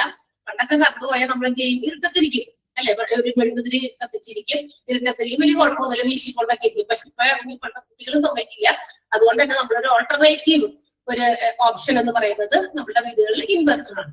ആക്ച്വലി ഹോസ്പിറ്റൽസിലൊന്നും ഇൻവെർട്ടർ പോരാതെ വരും. Because it's a big organisation, വലിയ ബിസിനസ് ഓർഗനൈസേഷൻ ആണ്. സോ അവിടെ ഒത്തിരി കാര്യങ്ങൾ ഈ ഇലക്ട്രിസിറ്റി ഉപയോഗിച്ച് പ്രവർത്തിക്കുന്നുണ്ട്. സോ അപ്പൊ എന്ത് പറ്റും? എല്ലാം കൂടി അങ്ങോട്ട് ഡൗൺ ആയിക്കും പവർ ഫെയിലിയർ ഒക്കെ വന്നു കഴിഞ്ഞാൽ. പക്ഷെ അപ്പൊ എന്ത് പറ്റും? ഹോസ്പിറ്റലിന്റെ സ്മൂത്ത് ഫംഗ്ഷനിങ്ങിനെ അത് ബാധിക്കും അല്ലെ? ഒരു ഓർഡിനറി കേസിൽ തന്നെ അത് ഹോസ്പിറ്റലിനെ ബാധിക്കും. ചില മെഷീൻസ് പ്രവർത്തിപ്പിക്കാൻ നമുക്ക് കറണ്ട് ഇലക്ട്രിസിറ്റി വേണ്ടി വരും അല്ലെ? അപ്പൊ അതൊക്കെ ബുദ്ധിമുട്ടാണ്. അപ്പൊ അങ്ങനെയുള്ള സാഹചര്യങ്ങൾ ഒരു നെക്സ്റ്റ് ഓപ്ഷൻ എന്ന് പറയുന്നത് ഹോസ്പിറ്റലിലെ ആഡക്വേറ്റ് ജനറേറ്റർ ഫെസിലിറ്റി അല്ലെ? പവർ ഫെയിലിയർ ഒക്കെ ഉണ്ടാകുമ്പോൾ ഇലക്ട്രിക്കൽ അപ്ലയൻസസ് ഒക്കെ പ്രവർത്തിപ്പിക്കാൻ അല്ലെ? ഇലക്ട്രിക്കൽ അപ്ലയൻസസ് മാത്രമല്ല, ഇപ്പൊ കറണ്ട് ഉപയോഗിച്ച് തന്നെയാണ് എക്സ്റേ യൂണിറ്റുകളൊക്കെ പ്രവർത്തിക്കുന്നത്. ലാബില് ഒത്തിരി ആവശ്യമുണ്ട്. അങ്ങനെയുള്ള എല്ലാ ഇലക്ട്രിക്കൽ അപ്ലയൻസസും നമുക്ക് പ്രവർത്തിക്കണമെങ്കിൽ source of a secondary power, ഒരു സെക്കൻഡറി പവർ ആവശ്യമുണ്ട്. അപ്പൊ അതിന് ഒരു ഓൾട്ടർനേറ്റ് സൗകര്യം, ഒരു ഫെസിലിറ്റി ഹോസ്പിറ്റൽസ് അതിനുവേണ്ടി ഉണ്ടാക്കിയിരിക്കണം. ആൻഡ് ഓൾസോ ഈ മാത്രമല്ല, ഈ ജനറേറ്റർ ഒക്കെ നമ്മൾ പ്രവർത്തിപ്പിക്കുന്ന കാര്യം പറഞ്ഞല്ലോ, ജനറേറ്റർ ഓപ്ഷൻ ഉണ്ട്. ഓക്കെ, പക്ഷെ ജനറേറ്റർ ഇൻസ്റ്റാൾ ചെയ്താലും ഈ ജനറേറ്ററും ഇതുപോലെ തന്നെ കുറെ നേരത്തേക്കൊക്കെ യൂസ്ഡ് ഫോർ പ്രൊലൗങ്ഡ് പീരീഡ്, കുറച്ച് അധികം നേരമൊക്കെ ഇത് പ്രവർത്തിക്കുമ്പോ ജനറേറ്റർ ചിലപ്പോ ഒരു ദിവസം ഫുള്ള് പ്രവർത്തിപ്പിക്കാം, അല്ലെങ്കിൽ 2 ദിവസത്തേക്ക്. കാരണം ഈ ഒരു ഡിസാസ്റ്റർ എന്താ പറയാ സിറ്റുവേഷനിലേക്ക് നമ്മൾ ഓവർകം ചെയ്ത് അതിൽ നിന്ന് വരണം. അപ്പൊ അതുവരെയൊക്കെ ചിലപ്പോൾ നിരന്തരം പ്രവർത്തിച്ചുകൊണ്ടിരിക്കുന്ന ഈ ജനറേറ്റർ ആണെങ്കിൽ അതിനകത്ത് ഒഴിക്കുന്ന ഫ്യൂവൽ ഇല്ലേ, അതിനകത്ത് എന്ത് ഫ്യൂവലാണോ ഒഴിച്ച് ഇത് പ്രവർത്തിപ്പിക്കുന്നത്, അപ്പൊ അതിന് സഫീഷ്യന്റ് ആയിട്ടുള്ള ഫ്യൂവൽസും ഇതിന് കരുതിയിരിക്കണം. അതൊക്കെയാണ്. അപ്പൊ ഇതൊക്കെ നമ്മൾ മറന്നു പോകാൻ പാടില്ല. അപ്പൊ ഡിസാസ്റ്ററിൽ നമ്മൾ വിചാരിക്കും ഓ ഹോസ്പിറ്റലിൽ കൊണ്ടുപോയി വേഗം മരുന്ന് കൊടുത്ത് ഓക്കെ രോഗമൊക്കെ ഭേദമായി വിടാമെന്ന്. പക്ഷേ ഈ പറയുന്ന ആ ഒരു ഇത്രയും സമയത്തേക്ക് കുറച്ചു നേരത്തേക്കേ ഉള്ളൂ. ചില ഡിസാസ്റ്റേഴ്സിന്റെ ആഫ്റ്റർ ഇഫക്ട് എന്ന് പറഞ്ഞാൽ അതിന്റെ പിന്നീടുള്ളത് മാത്രമേ, അതായത് രോഗം വന്നു അല്ലെങ്കിൽ മരണത്തോട് അടുത്തു, അതിന് നമ്മൾ ജീവിപ്പിച്ചു കൊണ്ടുവന്നു, പക്ഷെ ആ ജീവനിലേക്ക് തിരിച്ചു വന്നല്ലോ. പക്ഷെ അത് കൂടാതെ ഇതിൽ ഒരുപാട് കാര്യങ്ങൾ കണക്റ്റഡ് ആണ്. അപ്പൊ അതെല്ലാം നമ്മൾ എന്ത് ചെയ്യണം? ക്ലിയർ ചെയ്യാനുള്ള കാര്യങ്ങൾ നേരത്തെ കൂട്ടി പ്ലാൻ ചെയ്യണം. അപ്പൊ ഒരു secondary option like generator, electricity appliances operate ചെയ്യാൻ, and also to operate the generator itself. ജനറേറ്ററിന് തന്നെ പ്രവർത്തിപ്പിക്കാനായിട്ട് പ്രൊലോങ്ഡ് പീരീഡിലേക്ക് യൂസ് ചെയ്യുമ്പോൾ അതിന്റെ അവര് എന്ത് ചെയ്യും? പവർ കുറഞ്ഞു വരും. അപ്പൊ അതിന് പവർ കൂട്ടണമെങ്കിലും നമുക്ക് എന്ത് പറയണം? അതിനുപയോഗിക്കേണ്ട ഫ്യൂവൽ വേണ്ടി വരും. ഓക്കെ, അതൊക്കെയാണ് പറഞ്ഞത്. അതൊക്കെ ആവശ്യത്തിന് സ്റ്റോർ ചെയ്യണം. ക്ലിയർ ആയോ? ആ കുഞ്ഞു paragraph, first paragraph electrical appliances പ്രവർത്തിപ്പിക്കാനുള്ള ജനറേറ്ററിനെ കുറിച്ചിട്ടാണ് പറയുന്നത്. Okay, yes, the hospital must have an alternative standby source of power additional to the normal municipal supply or to operate loads. അതായത് പല കാര്യങ്ങളും ഓപ്പറേറ്റ് ചെയ്യാനായിട്ടുള്ള സാധാരണഗതിയിലുള്ള പവർ സപ്ലൈനെ കൂടാതെ ഒരു ഓൾട്ടർനേറ്റ് പവർ സപ്ലൈ നമ്മൾക്ക് ഹോസ്പിറ്റൽസിൽ ഉണ്ടായിരിക്കണം. അതിന് പ്രവർത്തിപ്പിക്കുന്ന കമ്മ്യൂണിക്കേഷൻ സിസ്റ്റംസ്, എക്സ്റേ എക്യുപ്മെന്റുകൾ, ലാബ് എക്യുപ്മെന്റുകൾ, മറ്റ് ഇലക്ട്രിക്കൽ അപ്ലയൻസസ് ഒക്കെ എന്താ പറയാ നമുക്ക് പ്രവർത്തിപ്പിക്കണമല്ലോ. ആ ഒരു ഫസ്റ്റ് സെന്റൻസ് അണ്ടർലൈൻ ചെയ്യാണ്ട് ഒരു ഫുൾ സ്റ്റോപ്പ് ഇല്ല കേട്ടോ. അവിടെ ഇടയിൽ ഒരു ഫുൾ സ്റ്റോപ്പ് കയറിയിട്ട് ഓപ്പറേറ്റ് കമ്മ്യൂണിക്കേഷൻ സിസ്റ്റംസ് കേട്ടോ. ആ ലോഡ്സ് എന്നുള്ള വേർഡും വേണമെന്നില്ല. To operate communication systems, x-ray and lab equipment, other electrical appliances, അവിടെ വരെ അണ്ടർലൈൻ ചെയ്യാം. ക്ലിയർ ആണല്ലോ?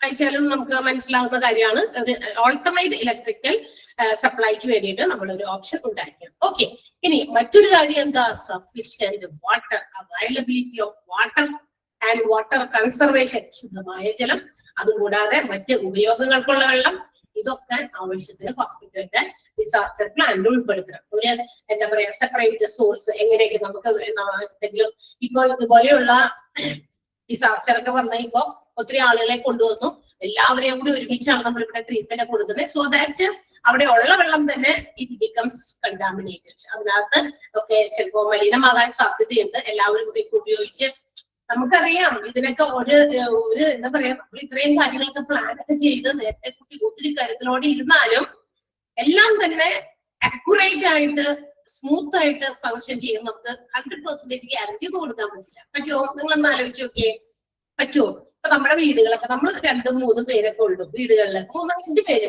പോട്ടെ, മാക്സിമം 10 പേര്, ഇത്രയും പേരുള്ള നമ്മുടെ വീടുകളിൽ നമ്മൾ എന്താ പറയാ, എത്ര നേരം നമ്മുടെ വീട് പരിസരമൊക്കെ നമുക്ക് വൃത്തിയാക്കി നല്ല വൃത്തിയില് നമ്മൾ വെച്ച സാധനങ്ങളൊക്കെ വെച്ചെടുത്ത് അങ്ങനെ കറക്റ്റ് ആയിട്ട് വൃത്തിയില് എത്ര സമയം നമുക്ക് ഒരു ഡേ നമുക്ക് കീപ്പ് ചെയ്യാൻ പറ്റും, എത്ര മണിക്കൂറുകൾ കീപ്പ് ചെയ്യാൻ പറ്റും? ജസ്റ്റ് ഒന്ന് ഇമാജിൻ ചെയ്താൽ മതി.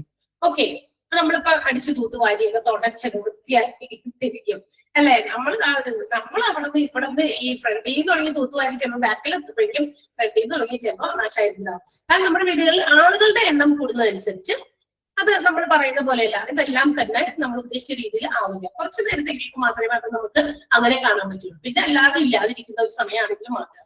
അല്ലെങ്കിൽ എണ്ണമൊക്കെ കുറവാണെങ്കിൽ അതെ കുട്ടികളുണ്ടെങ്കിൽ ശരിയാക്കി തരും. അവര് കൃത്യമായിട്ട് നല്ലോണം തന്നെ വൃത്തിയാക്കി തരും അല്ലെ? ഇപ്പൊ വരാൻ പോണ്ട് 2 മാസം കുട്ടികളൊക്കെ വീടുകളില് അല്ലെ?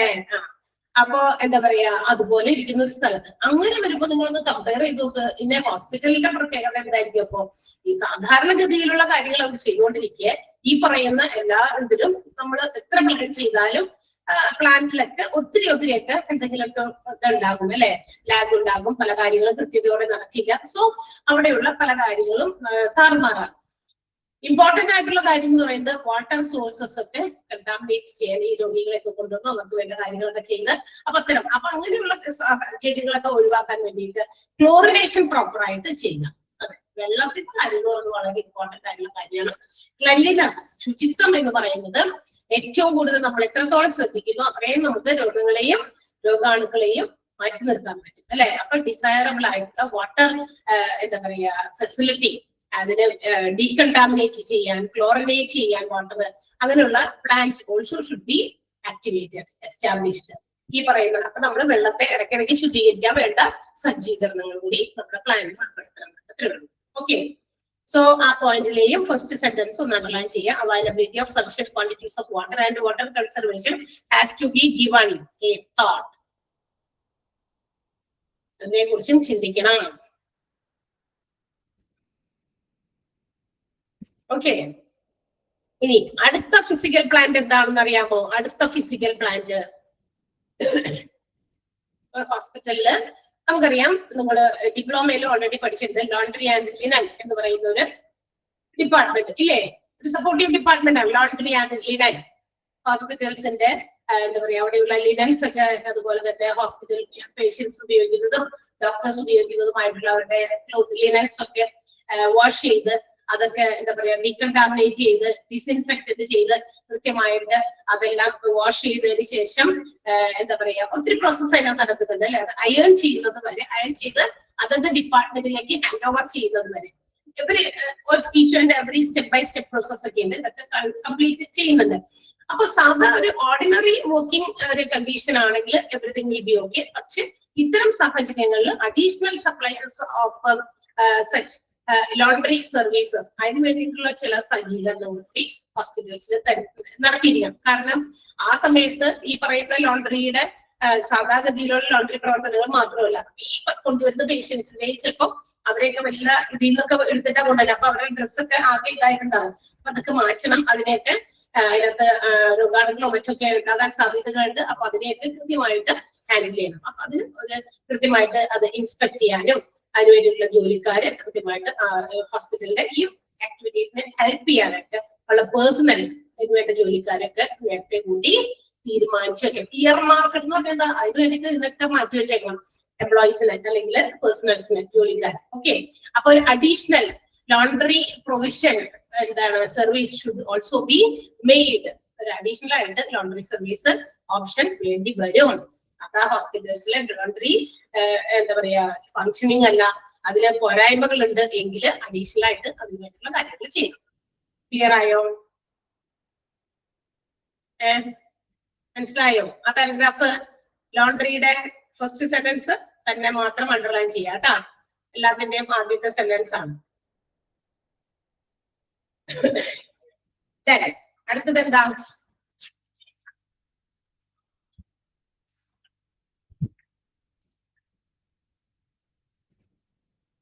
അണ്ടർലൈൻ ചെയ്തോ? യെസ്. ഇനി ഉള്ളത് ഫയർ ഫൈറ്റിംഗ് എക്യുപ്മെന്റ് ആണ് അല്ലെ. നമ്മുടെ ഹോസ്പിറ്റൽസിൽ ഓൾറെഡി നമുക്കറിയാം, ഹോസ്പിറ്റലിന്റെ അവിടെ ഒക്കെ ആയിട്ട് ചില സ്ഥലത്ത് ഇതിനെ ചെറിയൊരു ഗ്യാസ് സിലിണ്ടർ കുത്തി കണക്ട് ചെയ്ത് വെച്ചിരിക്കുന്ന സാധനം അല്ലെ, ഫയർ എക്സ്റ്റിങ്ക്യൂഷർ ആണ്. അതായത് തീപിടുത്തമൊക്കെ ഉണ്ടാകുമ്പോൾ അതിനെയൊക്കെ എക്സ്റ്റിങ്ക്യൂഷ് ചെയ്യാൻ ഉപയോഗിക്കുന്ന ഒരു ഫെസിലിറ്റി. അത് നമ്മളുടെ ഹോസ്പിറ്റൽസിൽ കൃത്യമായിട്ട് എല്ലാ ഹോസ്പിറ്റൽസിലും ഉണ്ടായിരിക്കണം. കാരണം if there occur some break out of fire ഉണ്ടായി കഴിഞ്ഞു കഴിഞ്ഞാൽ ഈ പറയുന്ന അതിനെ എക്സ്റ്റിങ്ക്യൂഷ് ചെയ്യാനുള്ള അതില്ലെങ്കിൽ ഈ പ്രത്യേക സാഹചര്യത്തിലെങ്കിലും ഇൻസ്റ്റന്റ് ആയിട്ട് അത് എന്താ പറയാ ഇൻസ്റ്റാൾ ചെയ്യാനുള്ള ഒരു പ്ലാൻ അവർക്ക് ഉണ്ടായിരിക്കണം. അത് മാത്രമല്ല, ഈ ഫയർ ഫൈറ്റിംഗ് എക്യുപ്മെന്റിന്റെ ഇടയ്ക്കിടയ്ക്ക് അത് ചെക്ക് ചെയ്യണം. ഇൻസ്റ്റാൾ ചെയ്ത് വെച്ചിട്ട് അത് പ്രവർത്തിക്കുന്നുണ്ടോന്ന് കൂടി ഇടയ്ക്ക് ചെക്ക് ചെയ്തോളണമെന്ന്. ഇതെന്തിനാ അത്യാവശ്യത്തിന് വേണ്ടി മാത്രം എടുത്താൽ നമ്മൾ ഈ ഫയർ എക്സ്റ്റിങ്ക്യൂഷർ ഒക്കെ ഉപയോഗിക്കുന്നത് അല്ലെ. ഗ്യാസ് പെട്രോൾ പമ്പിലൊക്കെ തീപിടുത്തം ഉണ്ടായിട്ട് ഒരുപാട് വീഡിയോസ് ഒക്കെ നമ്മൾ കണ്ടിട്ടുണ്ടായിരിക്കും. കണ്ടോ നിങ്ങള്? അപ്പൊ പെട്രോൾ പമ്പിൽ തീപിടുത്തം ഉണ്ടാക്കിയപ്പോ വേഗം ഇവര് ഊരിയിട്ടാണ് ആ ഫയറിനെ എക്സ്റ്റിങ്ക്യൂഷ് എടുക്കുന്നത്. ഓക്കെ, അപ്പൊ അത് ആ കെടുത്താൻ വേണ്ടി അത് എടുത്ത് ഉപയോഗിക്കുന്ന സമയത്ത് ഇത് വർക്കിംഗ് അല്ലെങ്കിൽ വല്ല കാര്യം ഉണ്ടാവും. അതുകൊണ്ട് അത് ചെക്ക് ഔട്ട് ചെയ്യണം, ഇടയ്ക്കിടയ്ക്ക് ചെക്ക് ചെയ്യണം. ഫയർ ഫൈറ്റിംഗ് ഡ്രിൽസ് ഒക്കെ ഇടയ്ക്കിടയ്ക്കൊക്കെ നടത്തണം അവരുടെ ഹോസ്പിറ്റൽസിൽ. ഇതിങ്ങനെ ചെയ്ത് പ്രവർത്തിപ്പിച്ചു നോക്കണം. ഈ ഒരു പ്രത്യേക സാഹചര്യത്തിൽ നമുക്കത് ചെയ്യാൻ പറ്റുന്ന അത് എല്ലാ എന്താ പറയാ അങ്ങനത്തെ ഡ്രിൽസ്, മോക്ക് ഡ്രിൽസ് പോലെയുള്ള കാര്യങ്ങളൊക്കെ ചെയ്തു നോക്കണം. അവരുടെ പ്ലാനിൽ അത് ഉൾപ്പെടുത്തണം. ഇടയ്ക്കൊക്കെ അത് ചെയ്യണം. ഇതിനെക്കുറിച്ച് ലാസ്റ്റ് പറയുന്നുണ്ട് എപ്പോഴെങ്കിലും അത് ചെയ്യണ്ടേ. ഹോസ്പിറ്റൽസ് ഏത് തരത്തിലുള്ള ഡിസാസ്റ്റർ വന്നാലും ലൈക്ക് ഫയർ ഒക്കെ ചെയ്താലും എങ്ങനെയാണ് അത് നമ്മൾ പെട്ടെന്ന് അതിന് വേണ്ടിയിട്ടുള്ള ഒരു തയ്യാറെടുപ്പ് നടത്തണ്ടേ എന്നുള്ളത്, അത് എപ്പോഴൊക്കെ നടത്തണം എന്നുള്ളതൊക്കെ പറയുന്നുണ്ട് കറക്റ്റായിട്ട്. നാപ്പ് എന്നാലും മാത്രമേ ആ അക്രഡിറ്റേഷന്റെ സമയത്ത് ഇതിനെയൊക്കെ ആ പ്ലാനൊക്കെ അവർ നോക്കും, ഇതൊക്കെ ഇവര് ചെയ്യുന്നുണ്ടോ, എന്നാൽ മാത്രമേ അക്രഡിറ്റേഷൻ കിട്ടുള്ളൂ. ഓക്കെ, ഒത്തിരി കാര്യങ്ങളൊക്കെ ഉണ്ടല്ലോ. യെസ്, അപ്പോ അതും നമ്മൾ അണ്ടർലൈൻ ചെയ്യാം. In the event of breakout of firefighting equipment installed in the hospital should be capable of being used instantaneously. എന്ന് പറഞ്ഞാൽ പെട്ടെന്ന് നമുക്ക് ഉപയോഗിക്കാൻ പറ്റുന്ന രീതിയിൽ ഫയർ ഫൈറ്റിംഗ് എക്യുപ്മെന്റുകൾ നമ്മൾ എന്ത് ചെയ്യണം, ഇൻസ്റ്റാൾ ചെയ്യണം എന്നാണ്. അതൊന്ന് അണ്ടർലൈൻ ചെയ്തേക്കാം കേട്ടോ. ഇനി മറ്റൊരു കാര്യം എന്താണ്, ഇതൊക്കെ ഫിസിക്കൽ പ്ലാന്റുകളാണ്. ഇതൊക്കെ നമ്മൾ ആദ്യം പറഞ്ഞത് ഇലക്ട്രിസിറ്റിയുടെ കാര്യം പറഞ്ഞു. ഇലക്ട്രിസിറ്റിക്ക് വേണ്ടിയിട്ടുള്ള ഒരു ഓൾട്ടർനേറ്റ് സോഴ്സ് എപ്പോഴും ഉണ്ടായിരിക്കണം. അത് ജനറേറ്റർ ആണ്. ജനറേറ്റർ ആണെങ്കിൽ കൂടി അത് കൂടുതൽ നേരം സമയം റൺ ചെയ്യുമ്പോൾ അതിനകത്ത് ഉപയോഗിക്കേണ്ടി വരുന്ന സഫീഷ്യന്റ് ഫ്യൂവലും നമ്മൾ നേരത്തെ കൂടി പ്ലാൻ ചെയ്ത് വെച്ചോളണം. പിന്നെ എന്താ പറഞ്ഞ വാട്ടർ കൺസർവേഷനും വാട്ടർ ഫെസിലിറ്റിയും അതുപോലെ തന്നെ നമ്മൾ നേരത്തെ കൂടി പ്ലാൻ ഉൾപ്പെടുത്തി അതിന് വേണ്ടിയിട്ട് ഉള്ള സജ്ജീകരണങ്ങൾ ചെയ്തോളണം. പിന്നെ മെഡിക്കൽ ലോണ്ടറി അതായത് ഹോസ്പിറ്റൽസ് കൂടുതൽ പേഷ്യൻസിന്റെ ഒക്കെ ഉടുപ്പുകളൊക്കെ ആകെതായിട്ടുണ്ടാകും. അതൊക്കെ എന്താ പറയാ ഡിസിൻഫെക്ട് ചെയ്യാനോ അല്ലെങ്കിൽ മാറ്റാനോ അത് ക്ലീൻ ചെയ്യാനോ അങ്ങനെയുള്ള കാര്യങ്ങൾക്കൊക്കെ ഈ പേഴ്സണൽസ് വേണ്ടിയിട്ടുള്ള ജോലിക്കാരും അവൈലബിൾ ആയിരിക്കണം. പിന്നെ ഫയർ ഫൈറ്റിംഗ് എക്യുപ്മെന്റ് അത് യൂസ് ചെയ്ത് പെട്ടെന്ന് നമുക്ക് ഇൻസ്റ്റന്റേനിയസ്ലി എന്ന് പറഞ്ഞു കഴിഞ്ഞാൽ പെട്ടെന്ന് നമുക്ക് ഉപയോഗിക്കാൻ പറ്റുന്ന കണ്ടീഷനിൽ നമ്മൾ ഡ്രിൽസ് ഒക്കെ നടത്തി പ്ലാനിൽ ഉൾപ്പെടുത്തണം. And the next one is waste ഡിസ്പോസലുമായി ബന്ധപ്പെട്ട കാര്യമാണ്. ഇനി എന്താ, ഇനി every hospital there will be some എന്താ പറയാ മെത്തേഡ് ഓഫ് ഡിസ്പോസിങ് വേസ്റ്റ്. ഹോസ്പിറ്റൽസിലെ വേസ്റ്റുകളെല്ലാം തന്നെ ഡിസ്പോസ് ചെയ്യാനുള്ള രീതി ഹോസ്പിറ്റൽസിലുണ്ട്. Particularly they use incinerators. അതിനുവേണ്ടി അവർ ഉപയോഗിക്കുന്ന ഒരു സംഭവമാണ് ഇൻസിനറേറ്റർ. നമ്മുടെ ഹോസ്പിറ്റൽസിലെ വേസ്റ്റ് ഒക്കെ നമുക്ക് ഒരു പ്രത്യേക രീതിയിൽ എന്താ പറയാ സംസ്കരിച്ച് കളയാനോ ഒക്കെ ഉപയോഗിക്കുന്ന ഒരു മെഷീനാണ്. അപ്പൊ ഇൻസിനറേറ്റർ ആണ് സാധാരണ. സോ പക്ഷെ ഇത്തരം സാഹചര്യങ്ങളിൽ ഈ ഡിസാസ്റ്റർ ഉണ്ടാകുന്ന സാഹചര്യത്തിൽ നമുക്ക് ഇതുപോലെ ഈ ഡിസ്പോസൽ ഓഫ് വേസ്റ്റിന്റെ ഡിസ്പോസൽ കുറച്ച് അധികമായിരിക്കും. സാധാ ഓർഡിനറി കോഴ്സ് ഓഫ് അവരുടെ ദിവസത്തേക്കാൾ കൂടുതൽ വേസ്റ്റുകൾ ഉണ്ടാകാൻ സാധ്യതയുണ്ട്.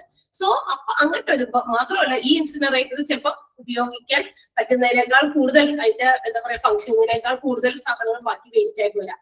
സോ ഒരു സെക്കൻഡ് ഒരു substitute of disposal of waste, hospital waste നമുക്ക് എന്താ പറയാ ഇതുപോലെ വേസ്റ്റ് ഒക്കെ നമുക്ക് ഡിസ്പോസ് ചെയ്യാനുള്ള ഒരു സെക്കൻഡറി അല്ലെങ്കിൽ ഒരു സബ്സ്റ്റിറ്റ്യൂട്ട് ഇൻസിനറേറ്റർ നമ്മുടെ കയ്യിലുണ്ടായിരിക്കണം. അതല്ലെങ്കിൽ എവിടെ നിന്ന് നമുക്ക് കിട്ടാം, എവിടെ നമുക്ക് അത് ലഭ്യമാക്കാം, അങ്ങനെയുള്ള ഒരു കാര്യം കൂടി നമ്മുടെ പ്ലാനിൽ ഉൾപ്പെടുത്തണം. നമുക്ക് നമ്മളുടെ തന്നെ കറക്റ്റായിട്ട് ഇപ്പൊ ഈ ഹോസ്പിറ്റലിലില്ല, ഒരു ഇൻസിനറേറ്റർ ഉണ്ട്, പക്ഷെ അത് ഇറ്റ് ഈസ് നോട്ട് സഫീഷ്യന്റ്, അത് പറയാണ്ട് വരുന്നു. അപ്പൊ അതിന് നമുക്ക് പെട്ടെന്ന് നമുക്ക് എടുക്കാൻ പറ്റുന്ന, ഷിഫ്റ്റ് ചെയ്ത് നമുക്ക് എവിടെന്നെങ്കിലും എന്താ പറയാ വാങ്ങിക്കാൻ പറ്റുന്ന, എടുക്കാൻ പറ്റുന്ന, താൽക്കാലികമായിട്ട് ഉപയോഗിക്കാൻ പറ്റുന്നതിന് ഒരു സബ്സ്റ്റിറ്റ്യൂട്ട് ഇൻസിനറേറ്റർ എപ്പോഴും നമ്മുടെ പ്ലാനിൽ ഉണ്ടായിരിക്കണം എന്നാണ് പറയുന്നത്. ഓക്കെ, ക്ലിയർ ആയോ? മനസ്സിലായോ? ഇൻസിനറേറ്റർ, ഇൻസിനറേറ്ററിന്റെ ആ സെന്റൻസ് ഒന്ന് അണ്ടർലൈൻ ചെയ്യാം. ആൻഡ് ഇൻസിനറേറ്റർ എന്ന് തുടങ്ങി 2 സെന്റൻസ് ഉണ്ട്. ഹോസ്പിറ്റൽ വേസ്റ്റ് വരെ 2 സെന്റൻസ് അണ്ടർലൈൻ ചെയ്യാം.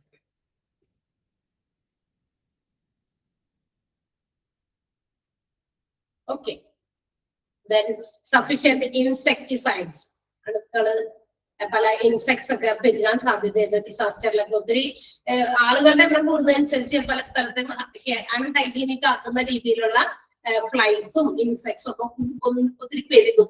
അപ്പൊ അങ്ങനെയുള്ളതിനെയൊക്കെ നമുക്ക് എന്താ പറയാ നമുക്ക് അതിനെയൊക്കെ മാറ്റാൻ വേണ്ടിയിട്ട്, ഹൈജീനിക് ആക്കാൻ വേണ്ടിയിട്ട് കെമിക്കൽസോ ഇൻസെക്ടിസൈഡ്സോ ഒക്കെ സഫിഷ്യന്റ് ക്വാണ്ടിറ്റീസിൽ അതും എപ്പോഴും ഉണ്ടായിരിക്കണം. അത് റിസർവ് സപ്ലൈ ആണ്, റിസർവ് ചെയ്ത് വെച്ചേക്കണം. എന്നുവെച്ചാൽ ആവശ്യത്തിന് മാത്രമല്ല, കുറച്ചും കൂടി റിസർവ് ആയിട്ട് നമ്മുടെ കയ്യിൽ ഇരിക്കണം, എക്സസ് ആയിട്ട് കൂടുതലായിട്ട് ഇരിക്കണം.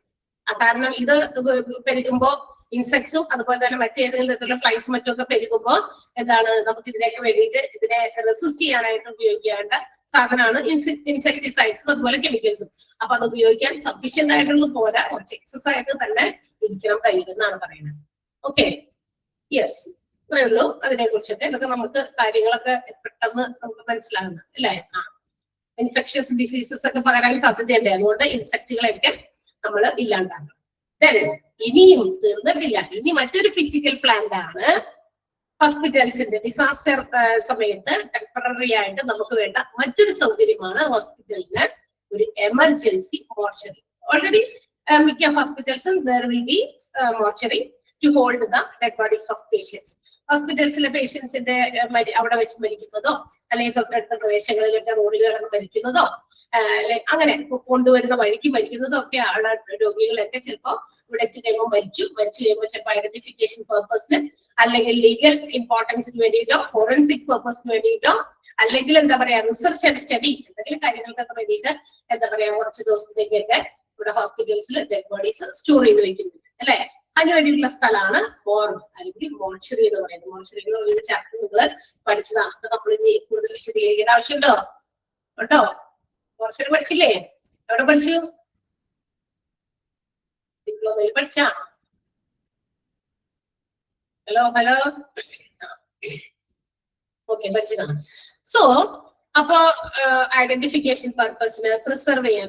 നമുക്കറിയാം മോർച്ചറീസിൽ നമ്മൾ വെക്കുന്നതിന്റെ ഒരു എന്ന് പറയുന്ന ഒരു പ്രത്യേക ഡിഗ്രി ഓഫ് ടെമ്പറേച്ചറിൽ മാത്രം ഈ പറയുന്ന ഡെഡ് ബോഡീസ് സൂക്ഷിക്കുമ്പോൾ ആ ഒരു ഡീക്കേനെസ്, അതായത് അത് എന്താ പറയാ അഴുകാൻ തുടങ്ങും അല്ലെ. വെറുതെ ഇരിക്കുകയാണെങ്കിൽ പുറത്ത് സാധാ ഒരു ടെമ്പറേച്ചറിലാണ് നമ്മൾ വെക്കുന്നതെങ്കിൽ ആ ബോഡിക്ക് ഡീക്കേ സംഭവിക്കും. അപ്പൊ അതില്ലാതിരിക്കാനായിട്ട് കുറച്ച് സമയത്തേക്ക്, കുറച്ച് ദിവസങ്ങൾക്ക് വേണ്ടി മാത്രം ആ ബോഡി അങ്ങനെ തന്നെ ഇരിക്കാൻ വേണ്ടിയിട്ടാണ് നമ്മൾ മോർച്ചറീസിൽ സൂക്ഷിക്കുക അല്ലെ.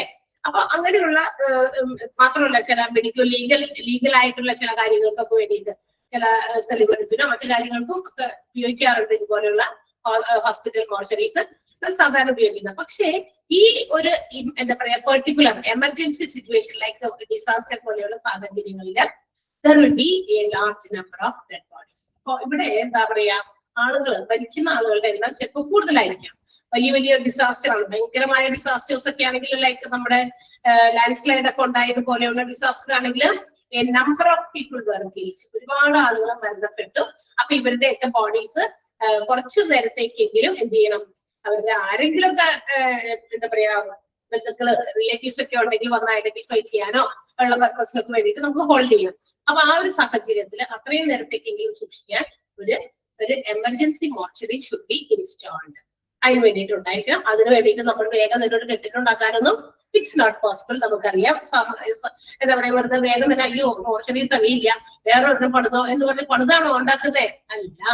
നമ്മൾ നേരത്തെ പറഞ്ഞ പോലെ പേഷ്യൻസിനെ ഹോൾഡ് ചെയ്യാനുള്ള ഏരിയ പോലെ തന്നെ എന്താ പറയാ താഴെ അടുത്തുള്ള എംപ്റ്റി വെയർ ഹൗസസോ അടുത്ത എവിടെയെങ്കിലും ഒഴിഞ്ഞു കിടക്കുന്ന വല്ല സ്റ്റോർ മുറികൾ പോലത്തെ മുറികളോ ഹാളുകളോ അതുപോലെ തോന്നുന്ന മറ്റേതെങ്കിലും തരത്തിലുള്ള ഏത് വേണമെങ്കിലും അങ്ങനെ ടൈപ്പ് ഓഫ് റൂംസ് ഒക്കെ അവൈലബിൾ ആണെങ്കിൽ ഇറ്റ് ക്യാൻ ബി റിക്വിസിഷന്റെ ടെമ്പററി താൽക്കാലികമായിട്ടാണ് ഈ പറയുന്ന ഡെഡ് ബോഡീസ് നമുക്ക് ഹോൾഡ് ചെയ്യാനായിട്ട് ഉപയോഗിക്കാം. മനസ്സിലായോ? ഇനി മാത്രമല്ല ടെമ്പററി അപ്പൊ എന്താ പറയാ താൽക്കാലികമായിട്ട് ഹോസ്പിറ്റൽസിൽ എന്തെങ്കിലും സ്ഥലം ഉണ്ടെങ്കിൽ പെട്ടെന്ന് തന്നെ വേണമെങ്കിൽ അവർക്ക് കൺസ്ട്രക്ട് ചെയ്യാൻ പറ്റുന്ന കൺസ്ട്രക്ട് എന്താ പറയാ നമ്മുടെ അടുത്ത കല്ലൊന്നും വെച്ചിട്ടല്ല അല്ലാതെ വേറെ ഏതെങ്കിലും പെട്ടെന്ന് ഇപ്പൊ ഒരുപാട് പുതിയ രീതിയൊക്കെ ഉണ്ടല്ലോ മുറികളൊക്കെ പെട്ടെന്ന് നമ്മൾ ഇന്ന് വന്ന് നോക്കുമ്പോ പോലെയല്ല നാളെ കാണുമ്പോൾ വേറെ രീതിയിലായിരിക്കും വീട്. കാരണം പെട്ടെന്ന് സെറ്റ് ചെയ്യാൻ പറ്റുന്ന ചില രീതികളൊക്കെ ഉണ്ട് മുറികളൊക്കെ ഉണ്ടാക്കിയെടുക്കാൻ. ഇല്ലേ നിങ്ങളുടെ അവിടെ ഉണ്ടോ? നമ്മുടെ ഇവിടെ ഇഷ്ടം പോലെ ഉണ്ട് കേട്ടോ. ഉണ്ടോ? പെട്ടെന്ന് അതന്നെ റൂമായിട്ട് തിരിക്കാം, ഹോളായിട്ടൊക്കെ തിരിക്കാം. പെട്ടെന്ന് ഒരു വീട് പൊങ്ങി വരും. ചില പ്രത്യേക മെറ്റീരിയൽസ് ഉപയോഗിച്ച് ഉണ്ടാക്കുന്ന വീടുകൾ. അങ്ങനെ എമർജൻസി ആയിട്ട് പെട്ടെന്ന് അവരുടെ ഹോസ്പിറ്റൽ പ്രൊമൈസസിൽ തന്നെ ഇറ്റ് ഈസ് അവൈലബിൾ സഫിഷ്യന്റ് സ്ഥലമൊക്കെ അവൈലബിൾ ആണെങ്കിൽ എന്ത് ചെയ്യാം, അങ്ങനെ കൺസ്ട്രക്ട് ചെയ്യാം, ഡെഡ് ബോഡീസ് ഹോൾഡ് ചെയ്യാം. അതുപോലെ തന്നെ ഹോസ്പിറ്റൽസിന്റെ മോർച്ചറി സാധാരണ ഈ പറയുന്ന ഡെഡ് ബോഡീസ് ഹോൾഡ് ചെയ്യാൻ നമ്മൾ ഉപയോഗിക്കാൻ പാടില്ല എന്ന് തന്നെയാണ് പറഞ്ഞിരുന്നത് കേട്ടോ. ഹോസ്പിറ്റലിൽ ഒരു മോർച്ചറി ഉണ്ടല്ലോ, it cannot be used for emergency ഡിസാസ്റ്ററിന് വേണ്ടിയിട്ടുള്ള മോർച്ചറി ആയിട്ട് ഉപയോഗിക്കാൻ പാടില്ല. ഹോസ്പിറ്റലിന്റെ മോർച്ചറി ഉപയോഗിക്കാൻ പാടില്ല. ഓൾട്ടർനേറ്റീവ് ആയിട്ട് ഇങ്ങനെ എന്തെങ്കിലുമൊക്കെ ചെയ്യാനേ പാടുള്ളൂ. കാരണം ഹോസ്പിറ്റൽസിന്റെ മോർച്ചറിയിൽ ആവശ്യത്തിന് സ്ഥലമില്ല. ബിക്കോസ് ഹോസ്പിറ്റലിൽ തന്നെ എപ്പോഴെങ്കിലൊക്കെ പെട്ടെന്നൊക്കെ മരിക്കാനൊക്കെ കിടക്കുന്ന ആളുകളുണ്ടെങ്കിൽ അങ്ങനെ മാറ്റണമെന്നുണ്ടെങ്കിലോ അപ്പൊ അത് ബുദ്ധിമുട്ടാകുമല്ലോ. So it may be difficult. So അതുകൊണ്ടാണ് ഈ ഹോസ്പിറ്റൽസിന്റെ mortuaries cannot be used for emergency purpose. ഇത്തരം എമർജൻസി പർപ്പസിൽ ഉപയോഗിക്കാൻ പാടില്ല എന്ന് പറഞ്ഞിട്ടുണ്ട്. ഓക്കെ. ആൻഡ് ഹോസ്പിറ്റൽസിൽ നമ്മൾ ഇങ്ങനെ ഒരു ടെമ്പററി മോർച്ചറീസ് ഇൻസ്റ്റാൾ ചെയ്യുന്ന സമയത്ത് എനി പ്ലേസ് താൽക്കാലികമായിട്ട് നമ്മൾ എവിടെയെങ്കിലും അത് ഇൻസ്റ്റാൾ ചെയ്യുന്ന സമയത്ത് it should keep A temperature of 4 to 6 degree. എന്തിനാണ് ആ ഒരു ടെമ്പറേച്ചറിലാണ് സൂക്ഷിക്കുന്നത് എന്ന് വെച്ചാൽ അതനുസരിച്ച് അവരതിനകത്ത് എയർ കണ്ടീഷൻ ചെയ്യണം. ഒരു 4 to 6 ഡിഗ്രി ടെമ്പറേച്ചർ പാടുള്ളൂ.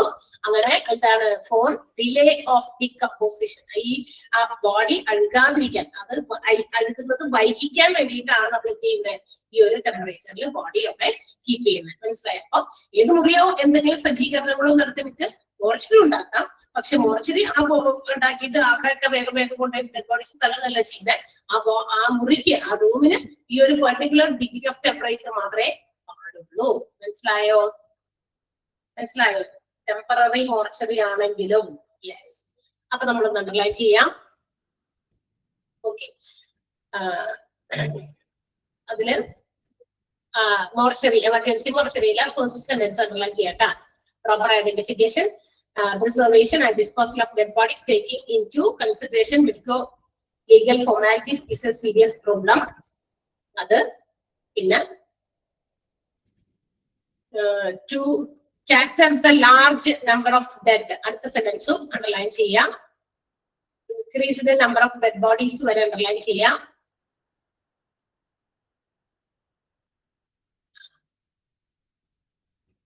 increase the number of dead bodies.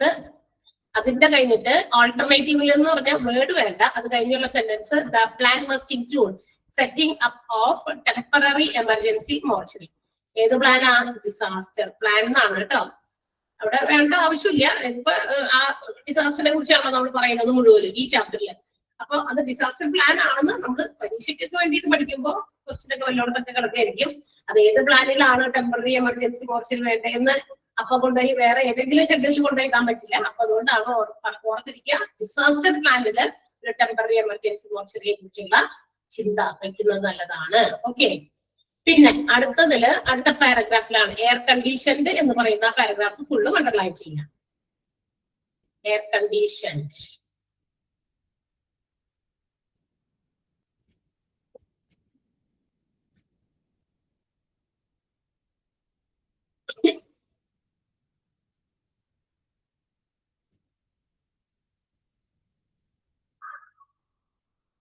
Okay. So അപ്പൊ നമ്മുടെ മോർച്ചറി റെഡിയായി. മോർച്ചറിയുടെ ടെമ്പററി ആയിട്ടുള്ള മോർച്ചറി റെഡിയായി. പക്ഷെ ഈ മോർച്ചറി മാത്രം മതിയോ?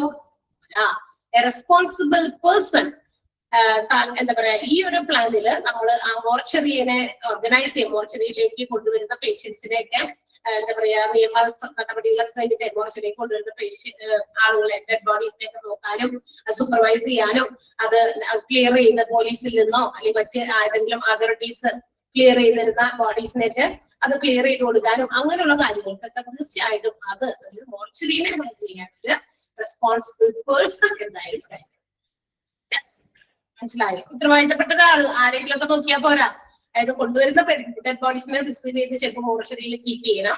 കൂടാതെ അവിടെ നിന്ന് ലീഗൽ പർപ്പസിനോ മറ്റു കാര്യങ്ങൾക്കൊക്കെ വേണമെങ്കിൽ പോലീസുകാരോ മറ്റു അതോറിറ്റീസും ഒക്കെ വരും. അപ്പൊ അവർക്ക് വേണ്ട നിർദ്ദേശങ്ങളോ സൂപ്പർവിഷൻസിൽ അവരെയൊക്കെ സഹായിക്കുകയൊക്കെ ചെയ്ത് അതിനുശേഷം അത് ക്ലിയർ ചെയ്യുന്നത് വരെ എല്ലാ കാര്യങ്ങളും ചെയ്യാൻ പറ്റിയ റെസ്പോൺസിബിൾ പേഴ്സൺ വേണം.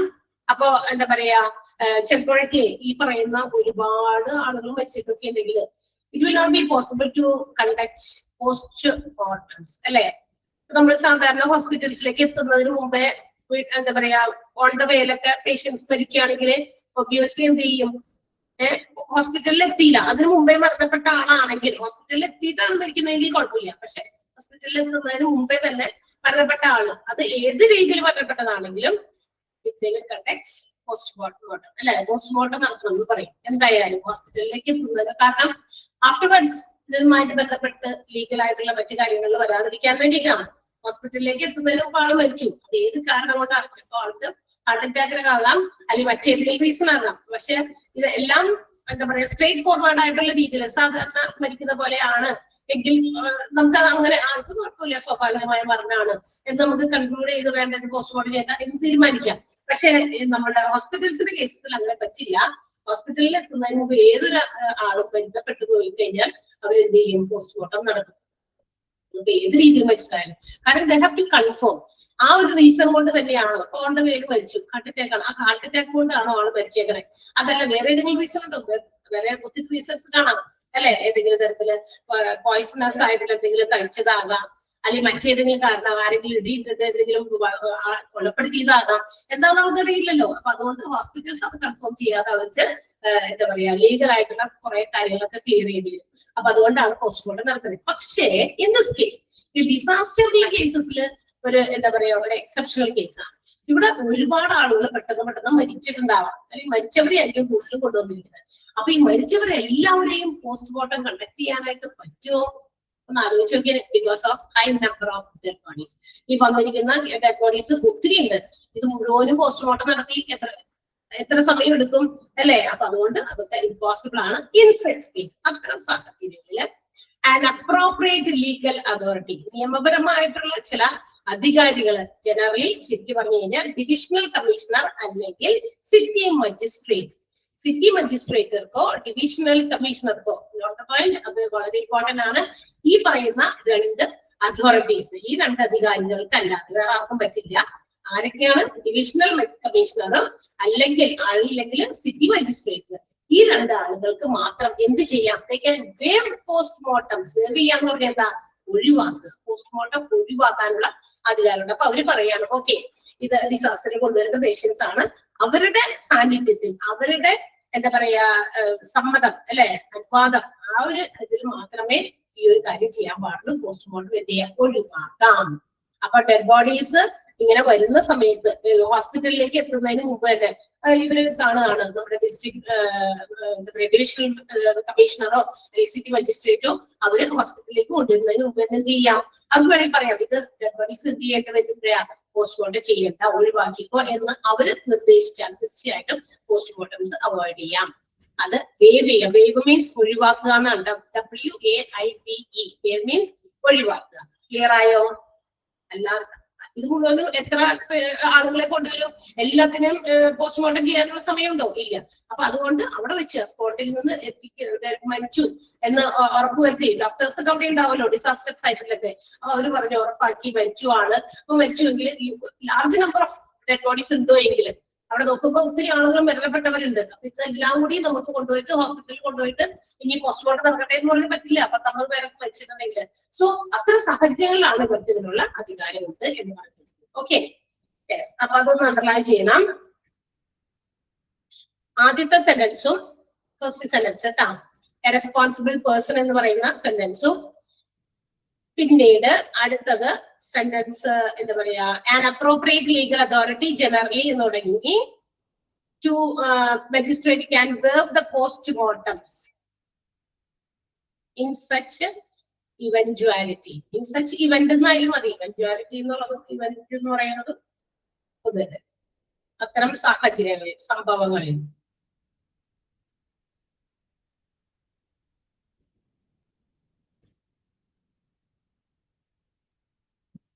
അണ്ടർലൈൻ ചെയ്തോ?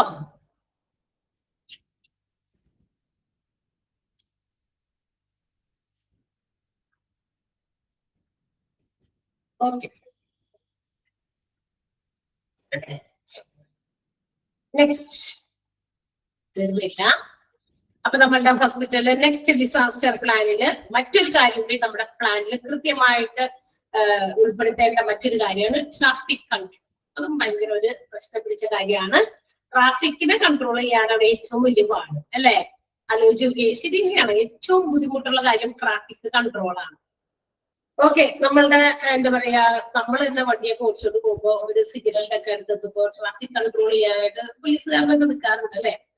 എല്ലായിടത്തും ഉണ്ടല്ലോ, നമ്മൾ കണ്ടിട്ടില്ലേ? ആളിവിടെ കൈ കാണിക്കുന്നു, കാല് കാണിക്കുന്നു ഒക്കെ ചെയ്യുന്നുണ്ട്.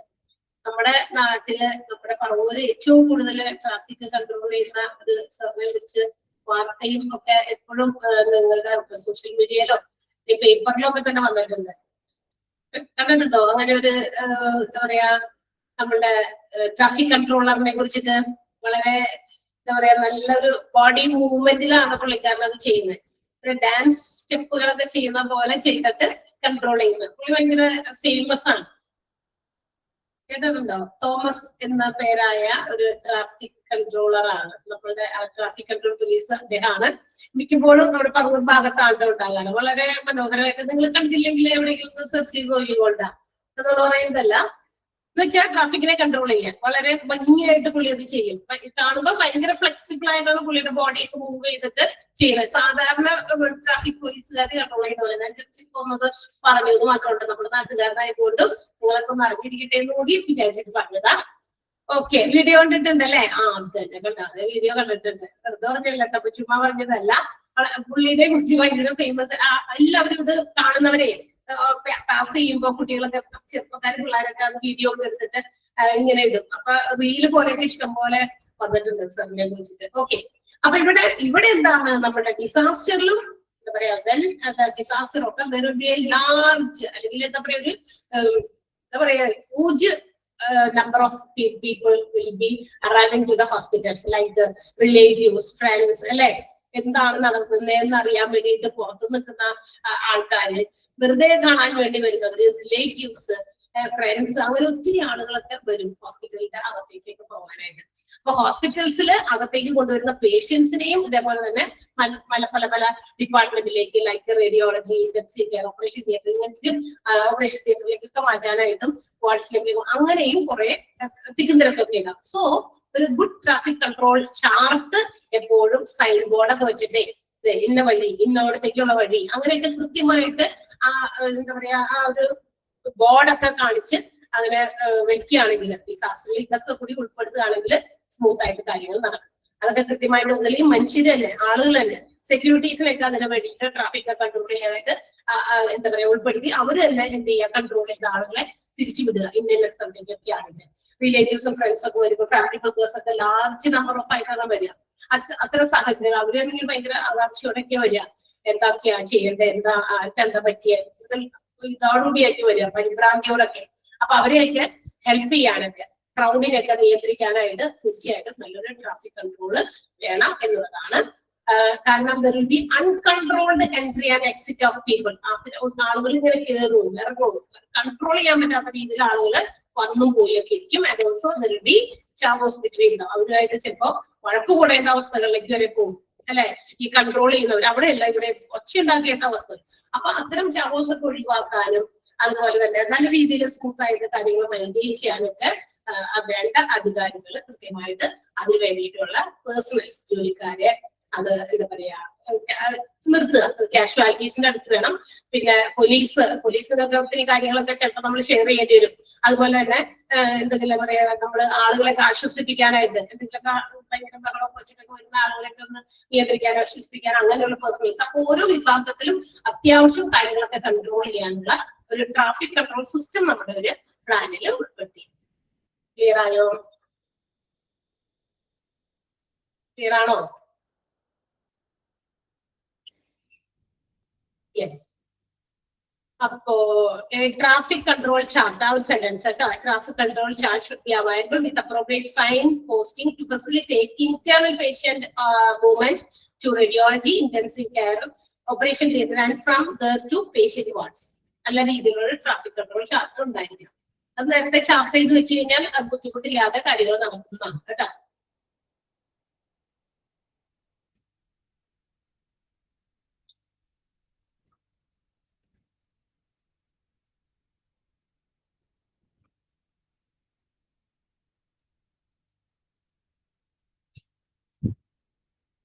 Okay, yes. അടുത്ത വോളണ്ടിയേഴ്സ് കൂടി എടുത്ത് നമുക്ക് നിർത്താം. ബാക്കി കുറച്ചൊന്നും പബ്ലിക് റിലേഷൻ തീർന്നു. ആ ഒരു പബ്ലിക് റിലേഷൻ കൂടി കഴിഞ്ഞു. ബാക്കി നമ്മളിപ്പോ ഈ പഠിച്ചതെല്ലാം കൂടി ഒറ്റ രീതിയിൽ ഇങ്ങനെ പോയിന്റ് ബുള്ളറ്റ് രീതിയിൽ മാത്രമേ ഉള്ളൂ. നമ്മൾ ഈ ചാപ്റ്ററിൽ ഫുൾ ബിഗിനിങ് തുടങ്ങി പഠിച്ച കുറെ കാര്യങ്ങൾ എല്ലാം കൂടി ഒരുമിച്ച് ചേർത്ത് ഓരോ പോയിന്റ് ആയിട്ട് കൊടുത്തിരിക്കുന്നു. പബ്ലിക് റിലേഷൻസ് മാത്രമേ നമുക്ക് എടുക്കാൻ ശരിക്കും. ഇനി വോളണ്ടിയേഴ്സ്. വോളണ്ടിയർ എന്ന് പറഞ്ഞാൽ വോളണ്ടിയർ സന്നദ്ധരായിട്ടുള്ള സന്നദ്ധ സംഘടനകളൊക്കെ ഉണ്ട്. നമ്മുടെ നാട്ടിലൊക്കെ എന്തെങ്കിലും ഒരു പ്രശ്നം നടക്കുമ്പോൾ അതെല്ലാം എന്താ പറയാ കൺട്രോൾ ചെയ്യും. വലിയ പ്രശ്നങ്ങളൊക്കെ കൺട്രോൾ ചെയ്യാനായിട്ട് എല്ലാത്തിലും ഇടപെടുന്ന സ്വമേധ ആരും ഇത് തെളിവിടുന്നല്ല, നീ ഇത് ചെയ്യണം എന്ന് പറഞ്ഞ് നമ്മൾ അവരെ ഫോഴ്സ് ചെയ്യണ്ട.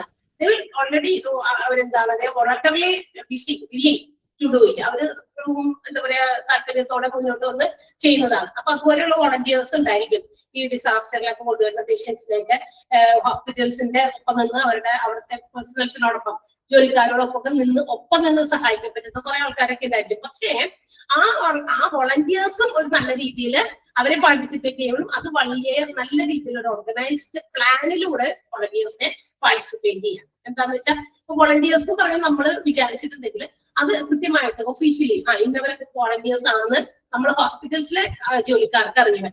അവര് മാത്രം ഉൾപ്പെടുത്താം. അതല്ലെങ്കിൽ എന്ത് വരും അറിയാമോ? ഒരുപാട് ആളുകൾ ഇങ്ങനെ വോളണ്ടിയേഴ്സ് ആയിട്ട് വരും. ഇങ്ങനെ കൂടുതൽ ആളുകൾ വന്നു കഴിയുമ്പോൾ എന്ത് പറ്റും? അത് ചിലപ്പോ പ്രശ്നം പരിഹരിക്കുന്നതിനേക്കാൾ നല്ല വലിയ പ്രശ്നത്തിലേക്ക് അതാണ് ബുദ്ധിമുട്ടുണ്ടാവുക അല്ലെ? കുറെ വോളണ്ടിയേഴ്സ് വരുമ്പോ too many cooks spoil the broth എന്ന് പറയുന്നത് പോലെ ഒരുപാട് പേര് കുടിച്ചെന്ന് പാചകം ചെയ്താൽ ഉണ്ടാക്കുന്ന വിഭവം മോശമായി പോകും അല്ലെ? അപ്പൊ അതുപോലെ അപ്പൊ കൂടുതൽ എന്തും അധികമായിട്ട് കഴിഞ്ഞാൽ ഭയങ്കര മോശമാണ്. അപ്പൊ അവശ്യം എത്രത്തോളം നമ്മൾ എത്ര വോളണ്ടിയേഴ്സ് ആയിട്ട് വേണം എന്നുള്ളത് കൃത്യമായിട്ട് അവരുടെ കാര്യങ്ങൾക്ക് അവർക്ക് അലോട്ട് ചെയ്ത് കൊടുത്ത് അവരെ കൊണ്ട് ചെയ്യിപ്പിക്കാം. അതല്ല എല്ലാവരും കൂടി വന്നിട്ട് ചെയ്യുമ്പോൾ അത് കൂടുതൽ ചാവോസ് ക്രിയേറ്റ് ചെയ്യും rather than helping to solve the problem. ആ ഒരു സോൾവ് ചെയ്യുന്നതിനേക്കാള് അധികം ഏറ്റവും കൂടുതൽ പ്രശ്നങ്ങൾ ഉണ്ടാക്കാനായിരിക്കും അന്നേരം സാഹചര്യം ഉണ്ടാകുക. അപ്പൊ അതുകൊണ്ടാണ് പാർട്ടിസിപ്പേഷൻ ഓഫ് വോളണ്ടിയേഴ്സ് നല്ല രീതിയിൽ ഓർഗനൈസ്ഡ് പ്ലാൻ ആയിരിക്കും എന്ന് പറയുന്നത്. ക്ലിയർ ആയോ? മനസ്സിലായോ ആ ഒരു കാര്യം? അത്രേ ഉള്ളൂ. അപ്പോ ആ സെന്റൻസ് ഒന്ന് അണ്ടർലൈൻ ചെയ്യണം. An organised plan for participation of volunteers because uncontrolled holding by volunteers can create more chaos and uncertainty that it can help solve. എന്താണ് അൺകൺട്രോൾഡ് ആയിട്ടുള്ള കുറെ എണ്ണം വോളണ്ടിയേഴ്സ് ഒക്കെ വരുമ്പോൾ കൂടുതൽ ചാവോസും കൂടുതൽ അനിശ്ചിതത്വം അൺസർട്ടനിറ്റി ആണ് ഉണ്ടാക്കുക. അത് പ്രശ്നം സോൾവ് ചെയ്യല്ല ചെയ്യാന്ന്. ക്ലിയർ ആയോ? അണ്ടർലൈൻ ചെയ്താ?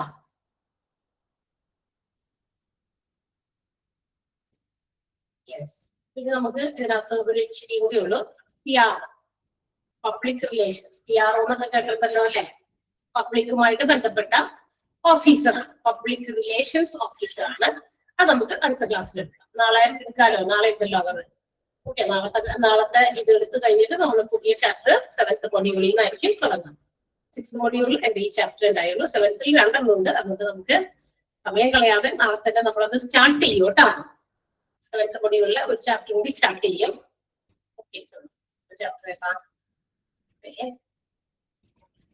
ഓക്കെ, സോ നമുക്ക് നാളെ കാണാം.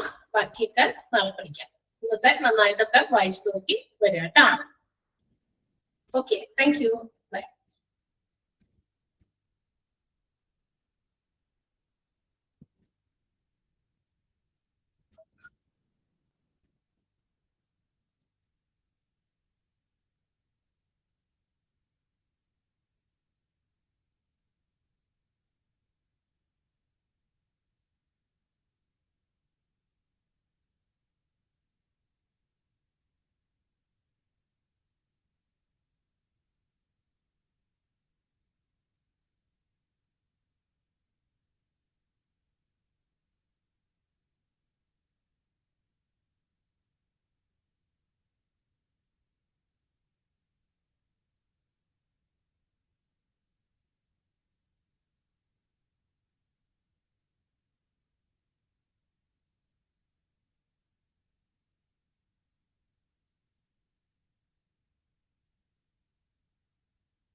Good morning.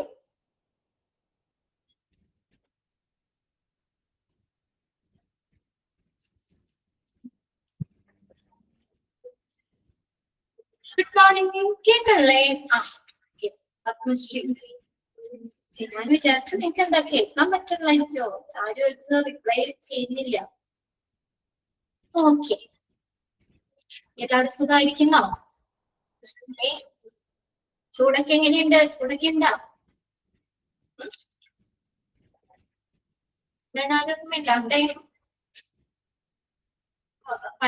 ചൂടാണല്ലേ? നല്ല ചൂടാണ്. ഇവിടെ നല്ല ചൂടൊക്കെയാണ്.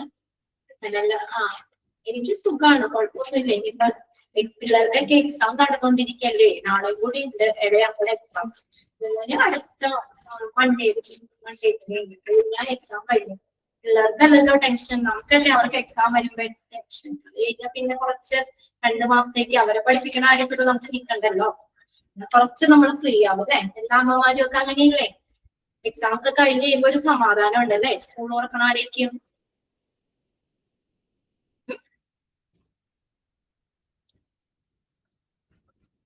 യെസ്. ഓക്കെ, എക്സാം ഒക്കെ കഴിയാറായില്ലേ പിള്ളേർക്കിടയ്ക്ക്? CBSE ഒക്കെ നാളെ കഴിയുന്നു അല്ലേ? ചിലരുടെ ഇത് കഴിഞ്ഞിട്ടുണ്ട്. CBSE ഓൾമോസ്റ്റ് കഴിയും, സ്റ്റേറ്റിന്റെ മൺഡേക്ക് കഴിയും. ഓക്കെ, അപ്പൊ നമ്മൾ എവിടെ വരെയൊക്കെയാണ് പറഞ്ഞു നിർത്തിയത്? ഞാൻ നിങ്ങളുടെ ആ ഒരു ക്ലാസ് കഴിഞ്ഞിട്ട് ഒരു ഓൾറെഡി ഒന്ന് മാർക്ക് ചെയ്ത് വിചാരിച്ച് പറഞ്ഞതാണല്ലോ. അധികം സംസാരിക്കാനൊന്നും സമയമില്ലല്ലോ നമുക്ക്. പിന്നെ ഒത്തിരി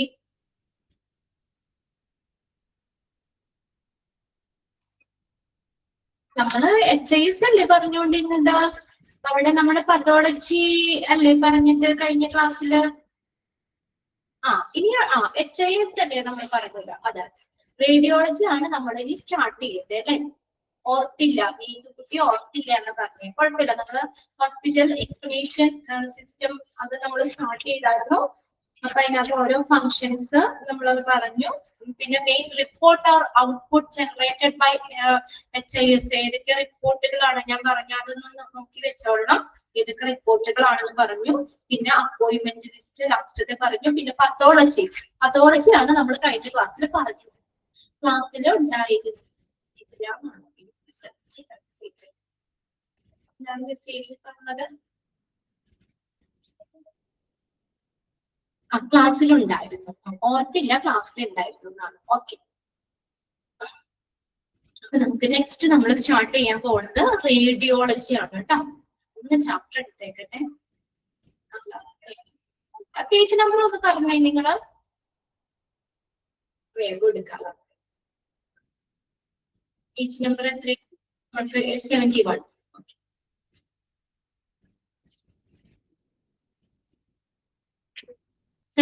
ഓക്കെ, റേഡിയോളജി. കഴിഞ്ഞ ക്ലാസ്സിൽ നമ്മൾ പതോളജി വരെയാണ് പറഞ്ഞു നിർത്തിയത്. നോക്കിയേ റേഡിയോളജി. അപ്പൊ ഈ ഹോസ്പിറ്റൽ ഇൻഫർമേഷൻ സിസ്റ്റത്തിന്റെ റേഡിയോളജി എന്ന് പറഞ്ഞ ഒരു മൊഡ്യൂള് എന്താ ചെയ്യുന്നതൊക്കെ? റേഡിയോളജി മൊഡ്യൂൾ കാറ്റേഴ്സ് എന്ന് പറഞ്ഞാൽ പ്രൊവൈഡ് എന്നുള്ള മീനിങ് അല്ല കേട്ടോ, നൽകുക. Provide such as X-ray, scanning, ultrasound etcetera. അപ്പൊ ഇങ്ങനെയുള്ള കാര്യങ്ങള്, എക്സ്റേ, സ്കാനിങ്ങൾ, അൾട്രാസൗണ്ട് തുടങ്ങിയ സർവീസുകളെ കുറിച്ചുള്ള ഡീറ്റെയിൽസ് കാര്യങ്ങളാണ് ഈ HISന്റെ റേഡിയോളജി മൊഡ്യൂള് പ്രൊവൈഡ് ചെയ്യുന്നത്. ഫസ്റ്റ് സെന്റൻസ് തന്നെ ഒന്ന് അണ്ടർലൈൻ ചെയ്തിട്ടുണ്ടോ? Radiology module provides or caters to services such as എന്താണ്? എക്സ്റേ, സ്കാനിങ്, അൾട്രാസൗണ്ട് തുടങ്ങിയ സർവീസുകള് ഇത് പ്രൊവൈഡ് ചെയ്യുന്നു റേഡിയോളജി മൊഡ്യൂള്. ഏതിന്റെ? ഹോസ്പിറ്റൽ ഇൻഫർമേഷൻ സിസ്റ്റത്തിന്റെ റേഡിയോളജി എന്ന് പറഞ്ഞ മൊഡ്യൂള് ഇങ്ങനെയുള്ള കാര്യങ്ങൾ എക്സ്റേ, സ്കാനിങ്, അൾട്രാസൗണ്ട് ഒക്കെ പ്രൊവൈഡ് ചെയ്യുന്നു. Scheduling of radiology resource is possible. Schedule ചെയ്യുക, റേഡിയോളജി റിസോഴ്സുകൾ ഷെഡ്യൂളിംഗ് സാധ്യമായിട്ടുള്ള കാര്യമാണ്. Is possible. നമുക്ക് HISലൂടെ, hospital information സിസ്റ്റത്തിലൂടെ scheduling, radiology റിസോഴ്സിന്റെ scheduling സാധ്യമാണ്. The system stores all the result details of various test and make a report based on the test result. ഇനി ഈ radiology മൊഡ്യൂളില് എന്താ store ചെയ്യുന്നേ? All the result details of various test. പല പല ടെസ്റ്റുകൾ നടത്തുന്നുണ്ട് അല്ലെ? ഓരോ പേഷ്യൻസിനും പല പല ടെസ്റ്റുകൾ കാര്യങ്ങൾ നടത്തുന്നുണ്ട്. അപ്പൊ പല ടെസ്റ്റിന്റെ ഡീറ്റെയിൽസ്, അതിന്റെ റിസൾട്ട് ഈ സിസ്റ്റം സ്റ്റോർ ചെയ്യുന്നു. അപ്പൊ നമ്മള് ഇപ്പൊ ടെസ്റ്റിന്റെ റിസൾട്ട് എപ്പോ ചെന്ന് ചോദിച്ചാലും സിസ്റ്റത്തിൽ നിന്ന് നമുക്ക് അവൈലബിൾ ആണ്. ആ നമ്പർ കൊടുത്താൽ മതി അല്ലെ? നമുക്ക് അവിടെ നമുക്ക് തന്നേക്കുന്ന നമ്പർ കൊടുത്തു കഴിഞ്ഞാൽ ആ നമ്പർ വെച്ചിട്ട് നമുക്ക് അതിന്റെ റിസൾട്ട് നമുക്ക് ഈസി ആയിട്ട് നമുക്ക് കിട്ടും. The system store all the result details of various tests. പല ടെസ്റ്റുകളുടെ റിസൾട്ടിന്റെ ഡീറ്റെയിൽസ് ഈ സിസ്റ്റം എന്ത് ചെയ്യുന്നു? സ്റ്റോർ ചെയ്യുന്നു. And make A report based on the test result. എന്ത് ചെയ്യുന്നു? ടെസ്റ്റ് റിസൾട്ടിനെ അടിസ്ഥാനമാക്കിയുള്ള റിപ്പോർട്ടുകൾ തയ്യാറാക്കി ചെയ്യും. അതൊന്ന് അണ്ടർലൈൻ ചെയ്തു കേട്ടോ ആ sentence. And make A report based on the test result. ഇതിനെ ടെസ്റ്റ് റിസൾട്ടിനെ ബേസ് ചെയ്തിട്ടുള്ള റിപ്പോർട്ടുകൾ തയ്യാറാക്കുന്നു. ടെസ്റ്റിന്റെ ഡീറ്റെയിൽസ് സ്റ്റോർ ചെയ്യുന്നു. ഏത്? ഈ റേഡിയോളജി മൊഡ്യൂൾ. അണ്ടർലൈൻ ചെയ്തോളൂ കേട്ടോ. Store all the result details of various test and make A report. എന്നിട്ട് ഒരു റിപ്പോർട്ടും തയ്യാറാക്കുന്നു. എന്തിനെ? ടെസ്റ്റ് റിസൾട്ടിനെ ബേസ് ചെയ്തിട്ട് ഒരു റിപ്പോർട്ടും തയ്യാറാക്കുന്നു. These tests are carried out both for inpatient and outpatient. ഈ ടെസ്റ്റുകൾ ആർക്കൊക്കെയാ? ഇൻപേഷ്യന്റിനും ഔട്ട്പേഷ്യന്റിനും നടത്തുന്നുണ്ട് അല്ലെ? അവിടെ അഡ്മിറ്റ് ആയിട്ടുള്ളവർക്ക് മാത്രമല്ല. ഇത് ഔട്ട് പേഷ്യന്റ് ഇപ്പൊ ഒപ്പിയിൽ വന്ന് കണ്ടു കഴിഞ്ഞ് ഡോക്ടർ കാണുമ്പോ ജസ്റ്റ് എന്തെങ്കിലും ടെസ്റ്റ് ചെയ്യാൻ പറയും. ആ ടെസ്റ്റ് ചെയ്യാൻ പറഞ്ഞ് റിസൾട്ടായി ഡോക്ടറിനെ കണ്ട് നമുക്ക് മെഡിസിൻ തന്ന് നമ്മൾ തിരിച്ചു പോരുന്നുണ്ട് അല്ലെ? ഇൻപേഷ്യന്റ് സർവീസും ഔട്ട് പേഷ്യന്റിനും രണ്ടുപേർക്കും ഉള്ള ടെസ്റ്റുകൾ ഇവിടെ നടപ്പിലാക്കുന്നുണ്ട്. This test carried out both for inpatient and outpatient. The system store all the details. Ini system store ചെയ്യുന്നുണ്ട് എല്ലാ ഡീറ്റെയിൽസും, all the details. And for each scan, the system generates unique identification number for the image. Details like a patient number, test report like X-ray scanning details, തുടങ്ങിയ test report, patient number, ഇതെല്ലാം ഈ system store ചെയ്യുന്നുണ്ട്. പിന്നെ അത് കൂടാതെ and for each scan, the system generate a unique number for the image. അവർ scanning ഒക്കെ ചെയ്യുമ്പോൾ എക്സ്റേ ഒക്കെ ആണെങ്കിലൊക്കെ എടുക്കുമ്പോൾ ആ ഒരു ഇമേജിന് ഒരു യൂണിക് നമ്പർ, ആ ഇമേജിന് ഒരു യൂണിക് നമ്പർ ഇടുന്നുണ്ട്. നിങ്ങൾ കണ്ടിട്ടുണ്ടോ? ആ സ്കാനിങ്ങിന്റെയോ അല്ലെങ്കിൽ എക്സ്റേയുടെ ഷീറ്റിൽ തന്നെ നോക്കിക്കഴിഞ്ഞാൽ ഒരു നമ്പർ ഉണ്ടാവും അവിടെ. അത് കണ്ടിട്ടുണ്ടോ? അത് ആ ഇമേജിന് ഒരു യൂണിക് നമ്പർ ആണ്. ആ ഒരു പേഷ്യന്റിന് പർട്ടിക്കുലർ പേഷ്യന്റിന് മാത്രമേ നമ്പർ ഉള്ളൂ. അപ്പൊ അതും ഈ HLS സ്റ്റോർ ചെയ്യുന്നുണ്ടെന്ന്. System store all the detail. ഈ സിസ്റ്റത്തില് എല്ലാ ഡീറ്റെയിൽസും സ്റ്റോർ ചെയ്യുന്ന പേഷ്യന്റിന്റെ നമ്പർ, റിപ്പോർട്ട്, ടെസ്റ്റ് റിപ്പോർട്ട്, ഇതെല്ലാം സ്റ്റോർ ചെയ്യുന്നുണ്ട്. അത് കൂടാതെ ആൻഡ് ഫോർ ഈച്ച് സ്കാൻ, ഓരോ സ്കാനിനും സിസ്റ്റം എന്ത് ചെയ്യുന്നു? ഒരു യൂണിക് നമ്പർ ഇമേജിന്, ആ സ്കാനിങ്ങിന്റെ ഇമേജ് ഇല്ലേ, ആ സ്കാനിന് ഓരോ യൂണിക് നമ്പർ സിസ്റ്റം പ്രൊവൈഡ് ചെയ്യുന്നുണ്ട്. ഈ സമയത്ത് സ്കാനിങ് അല്ലെങ്കിൽ ആ സ്കാനിങ് അന്ന് ചെയ്ത സ്കാനിങ്ങുകളൊക്കെ ഇല്ലേ, അതിന് ഒരു യൂണിക് നമ്പർ സിസ്റ്റം പ്രൊവൈഡ് ചെയ്യുന്നുണ്ട്. Investigation can be done only after the billing is done. നമ്മൾ നേരത്തെ പറഞ്ഞില്ലേ എന്താ? ഇൻവെസ്റ്റിഗേഷൻ എങ്ങനെയാ? Can be done only after the billing is done. ആദ്യം ബില്ലടയ്ക്കണം. ബില്ലടച്ചതിന് ശേഷമാണ് ടെസ്റ്റ് കാര്യങ്ങളൊക്കെ ചെയ്യുള്ളൂ, ഇൻവെസ്റ്റിഗേഷൻസ് നടത്തുള്ളൂ അല്ലെ? ആദ്യം നമ്മൾ ബില്ലടയ്ക്കണ്ടേ? നമ്മൾ ആദ്യം ബില്ലടച്ചു കഴിഞ്ഞതിന് ശേഷമാണ് ഇൻവെസ്റ്റിഗേഷൻ നടത്തുന്നത്. അത് നമ്മൾ നേരത്തെ നമ്മൾ പറഞ്ഞല്ലോ. അതാണ് ആ ഒരു ശരിക്കും ഒരു പ്രൊസീജിയർ എന്ന് പറഞ്ഞത്. ഇൻവെസ്റ്റിഗേഷൻ ക്യാൻ ബി ഡൺ എപ്പോ മാത്രമാണ്? Only after the billing is done. Billing നടത്തിയതിന് ശേഷം മാത്രമേ ഇൻവെസ്റ്റിഗേഷൻ നടത്തുന്നുള്ളൂ. This rule is excepted. Excepted എന്ന് വെച്ചാൽ അവോയ്ഡ്, ഒഴിവാക്കുക എന്നുള്ള മീനിങ് ആണ് കേട്ടോ. Avoid when the case is declared as an urgent. അപ്പൊ ഈ ഒരു അർജന്റ് കേസ് ആണെങ്കിൽ നമ്മൾ ഈ റൂൾ അവിടെ ഒഴിവാക്കിയിട്ടുണ്ട്. അർജന്റ് ആണ്. അപ്പൊ ബില്ലടച്ചോണ്ടൊക്കെ ഇരിക്കാനുള്ള സമയമുണ്ടല്ലോ. ബില്ലടച്ചിട്ട് വന്ന് ടെസ്റ്റ് ചെയ്യാന്ന് പറഞ്ഞാൽ അത് പറ്റില്ല. അപ്പൊ അതുകൊണ്ട് അർജന്റ് ആണെങ്കിൽ, കേസ് അർജന്റ് ആണെങ്കിൽ നമുക്ക് ഈ റൂള് അവിടെ ഒഴിവാക്കുന്നുണ്ട്. ഏത് റൂള്? നമുക്ക് ബില്ലിങ് ചെയ്തതിന് ശേഷം മാത്രമേ ഇൻവെസ്റ്റിഗേഷൻ നടത്തൂ എന്നുള്ള റൂള് അർജന്റ് കേസിൽ അവിടെ ഒഴിവാക്കുന്നുണ്ട്. ക്ലിയർ ആവണല്ലേ പറയണേ? സെക്കൻഡ് നമ്മുടെ രണ്ടാമത്തെ ചാപ്റ്ററിന് വെച്ച് നോക്കുമ്പോ ഫോർത്ത് ചാപ്റ്റർ എങ്ങനെയുണ്ട്? എളുപ്പല്ലേ? പിന്നെ ഈസി അല്ലേ ഫോർത്ത് ചാപ്റ്റർ? എല്ലാ ക്ലാസ്സിലും പറയാറുണ്ട് കേട്ടോ. അത് ഞാൻ ചോദിച്ചത് എല്ലാ കുട്ടികളും പറയാറുണ്ട്. സെക്കൻഡ് ചാപ്റ്റർ വെച്ച് നോക്കുമ്പോ ഫോർത്ത് ചാപ്റ്റർ എളുപ്പമാണ് കേട്ടോ. ഇങ്ങോട്ട് അവര് മെസ്സേജ് അയക്കാറുണ്ട്. ഓക്കെ, ഇനി അടുത്ത് നോക്കിയപ്പോ റേഡിയോളജിയുടെ കുഞ്ഞു കുഞ്ഞു പോയിന്റ്സ് ആയിട്ട് അവിടെ കൊടുക്കേണ്ടത് CT സ്കാൻ. CT എന്താ നമ്മൾ പഠിച്ചിട്ടുണ്ടല്ലോ, റേഡിയോളജിയിൽ പഠിച്ചിട്ടുണ്ടല്ലോ. Computer tomography scanning. CT scan, direct capturing of CT scan the images, easy reporting facility. Direct CT സ്കാനിന്റെ ഇമേജിങ് നേരെ നമുക്ക് ക്യാപ്ചർ ചെയ്യാം, ഡയറക്റ്റ് ആയിട്ട് ക്യാപ്ചർ ചെയ്യാം, ഈസി റിപ്പോർട്ടിംഗ് ഫെസിലിറ്റി. പിന്നെ MRI, easy reporting. X-ray, direct capturing of x-ray images നേരിട്ട് capture ചെയ്യാം. ഇതൊക്കെ കുറച്ചും കൂടി ഈ സിസ്റ്റത്തില് ഈസിയാണ്. HIS-ല് ഈ മൊഡ്യൂള്, HIS-ല് റേഡിയോളജി മൊഡ്യൂളില് ഇതൊക്കെ നമുക്ക് ഈസി ആയിട്ട് റിപ്പോർട്ട് കാര്യങ്ങൾ ഈസി ആയിട്ട് നമുക്ക് എടുക്കാൻ പറ്റും. MRI അറിയാം അല്ലെ, മാഗ്നറ്റിക് റെസൊണൻസ് ഇമേജിംഗ്, അത് നമ്മൾ പഠിച്ചതാണ്. Okay, magnetic resonance imaging, easy reporting. അപ്പൊ അതൊക്കെ നമുക്ക് ഈസി ആയിട്ട് നമുക്ക് റിപ്പോർട്ടുകൾ നമുക്കാണെങ്കിലും പെട്ടെന്ന് അവൈലബിൾ ആകും ഈ മൊഡ്യൂളില്. റേഡിയോളജി മൊഡ്യൂള് അതിന് ഹെൽപ്പ് ചെയ്യുന്നുണ്ട്. CT scanning, direct capturing of CT scanned images, easy reporting facility. MRI-യുടെ DC റിപ്പോർട്ടിംഗ്, എക്സ്റേയുടെ എന്താ direct capturing of x-ray images, direct ആയിട്ട് ക്യാപ്ചർ ചെയ്യും. ഇനി അടുത്തതാണ് സൊണോളജി. കേട്ടിട്ടുണ്ട് സൊണോളജി എന്ന് പറഞ്ഞ? സൊണോളജി, SONOLOGY, സൊണോളജി. ഓക്കെ, സൊണോളജി എന്ന് പറഞ്ഞാൽ is the medical science and study ആണ് ശരിക്കും. സൊണോളജി എന്ന് പറഞ്ഞാൽ സ്റ്റഡി ഓഫ് സൗണ്ട് ആണ് കേട്ടോ. Study of sound using high frequency sound waves, ultrasound to diagnose image of internal body structure. നമ്മൾ പറഞ്ഞില്ലേ അൾട്രാസൗണ്ട് സ്കാനിങ് എന്ന് പറഞ്ഞില്ലേ? അതിനകത്ത് നമ്മൾ പറഞ്ഞ സൗണ്ട് വേവ്സ് ആണ്. അത് വേറെ നമുക്ക് റേഡിയേഷൻസ് കാര്യങ്ങളൊന്നുമില്ല.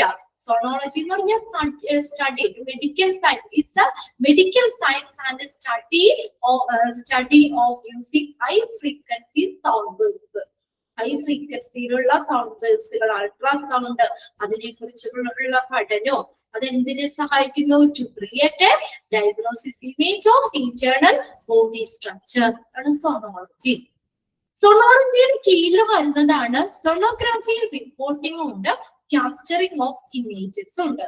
സൊണോഗ്രാഫി എന്ന് പറഞ്ഞാൽ അത് ഒരു ടെക്നിക്കൽ പ്രോസസ് ആണ് കേട്ടോ. എന്നിട്ട് നമ്മൾ സൊണോളജി എന്ന് പറഞ്ഞാൽ തിയററ്റിക്കൽ സ്റ്റഡി ഓഫ് സൗണ്ട് ആണ്. ഇതാണ് ആ ഡിഫറൻസ്. സൊണോളജി എന്ന് പറഞ്ഞാൽ theoretical study of sound, often used in medical settings. അത് എഴുതണോ? ഒന്ന് എഴുതി വെക്കണോ? സിമ്പിൾ ആയിട്ടൊന്ന്. അതൊരു പഠനം മാത്രമാണ് സൊണോളജി എന്ന് പറഞ്ഞാൽ. സൊണോളജി എക്സാമിന് വേണ്ടിയിട്ട് വേണ്ട കേട്ടോ. എക്സാമിന് അതങ്ങനെ ഒന്ന് ചോദിക്കാറില്ല. നിങ്ങൾ വേണമെങ്കിൽ ജസ്റ്റ് ആ ഡിഫറൻസ് ഒന്ന് മനസ്സിലാക്കിയാൽ മതി. അത്രയൊന്നും നോട്ട് ചെയ്താൽ മതി. Sonology theoretical study of sound, theory ആണത്. Theoretical study of sound often used in medical settings. എവിടെ ഉപയോഗിക്കുന്നതാണ്? Medical settings. Often used in medical settings. Sonology, theoretical study of sound, often used in medical settings. Now, sonography is a practical, is a technical process. Technical process of performing ultrasound scan to generate image. അതൊരു process ആണെന്ന് മനസ്സിലാക്കാം. സൊണോളജി എന്ന് പറഞ്ഞ സ്റ്റഡിയും ഇവിടെ സൊണോഗ്രാഫി എന്ന് പറഞ്ഞൊരു പ്രോസസ്സും ആണ്. അത്രയെങ്കിലും ഒന്ന് മനസ്സിലാക്കാം കേട്ടോ. Is a technical process. Sonography is a technical process of performing ultrasound. of performing ultrasound scans to generate image. To generate image. അപ്പോൾ സോണോളജിയിൽ വരുന്നതാണ് സോണോഗ്രാഫി റിപ്പോർട്ടിംഗ് ഉണ്ട്, capturing of images. Capturing of images. Capturing of images എന്ന് പറഞ്ഞാൽ in sonography, capturing of images involved using high frequency യിലുള്ള sound waves ഉപയോഗിച്ചുകൊണ്ട് എന്താ internal സ്ട്രക്ചറിന്റെ real image കിട്ടുന്നു. ഇതാണ് ഇമേജ് ക്യാപ്ചർ ചെയ്യുന്നു. ഇങ്ങനെ ഹൈ ഫ്രീക്വൻസിയിലുള്ള സൗണ്ട്, അൾട്രാസൗണ്ട് നമ്മൾ പറഞ്ഞില്ലേ, അത് ഹൈ ഫ്രീക്വൻസിയിലുള്ള സൗണ്ട് വേവ്സ് ഉപയോഗിച്ചുകൊണ്ട് തന്നെ ഇമേജ് ക്യാപ്ചർ ചെയ്യുന്നു. Capturing of image. അപ്പൊ സോണോളജിയിൽ കീഴിൽ വരുന്ന രണ്ട് കാര്യങ്ങളാണ് പറഞ്ഞേക്കുന്നത്. അതൊന്ന് നോക്കി വെച്ചോ. സോണോഗ്രാഫി റിപ്പോർട്ടിംഗ് ഉണ്ട്, ക്യാപ്ചറിംഗ് ഓഫ് ഇമേജ്. സോണോഗ്രാഫി ഒന്നുകൂടി ജസ്റ്റ് ഒന്നുകൂടി വെറുതെ ഒന്ന് നോട്ട് ചെയ്താൽ മതി. ടെക്നിക്കൽ പ്രോസസ് ആണ് കേട്ടോ. Sonography is the technical process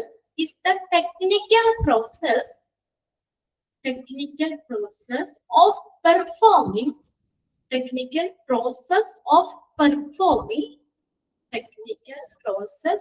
performing ultrasound scan. Performing ultrasound scan to generate image.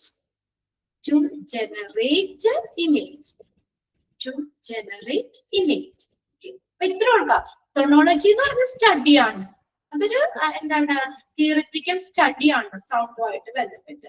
എന്താ സോണോഗ്രാഫി എന്ന് പറഞ്ഞ ഒരു പ്രൊസീജിയർ ആണ്, ടെക്നിക്കൽ പ്രോസസ് ആണെന്ന് ഓർത്തിരിക്കാം. അതിനകത്ത് അപ്പൊ സോണോളജിയിൽ വരുന്നതാണ് സോണോഗ്രാഫി റിപ്പോർട്ടിംഗ് ഉണ്ട്, ക്യാപ്ചറിംഗ് ഓഫ് ഇമേജസ് ഉണ്ട്. അടുത്തതാണ് കാർഡിയോളജി. ഇതെല്ലാം ഓരോ മൊഡ്യൂളായിട്ട് നമ്മൾ കൊടുത്തേക്കുന്ന HLS കേട്ടോ. കാർഡിയോളജി എന്താ? കാർഡിയോളജി ഇതുമായിട്ട് ബന്ധപ്പെട്ട ഇതൊക്കെ നമ്മൾ പഠിച്ചതല്ലേ? കാർഡിയോളജി ഹാർട്ട് റിലേറ്റഡ് അല്ലെ, ഹൃദയവുമായി ബന്ധപ്പെട്ടാണ്.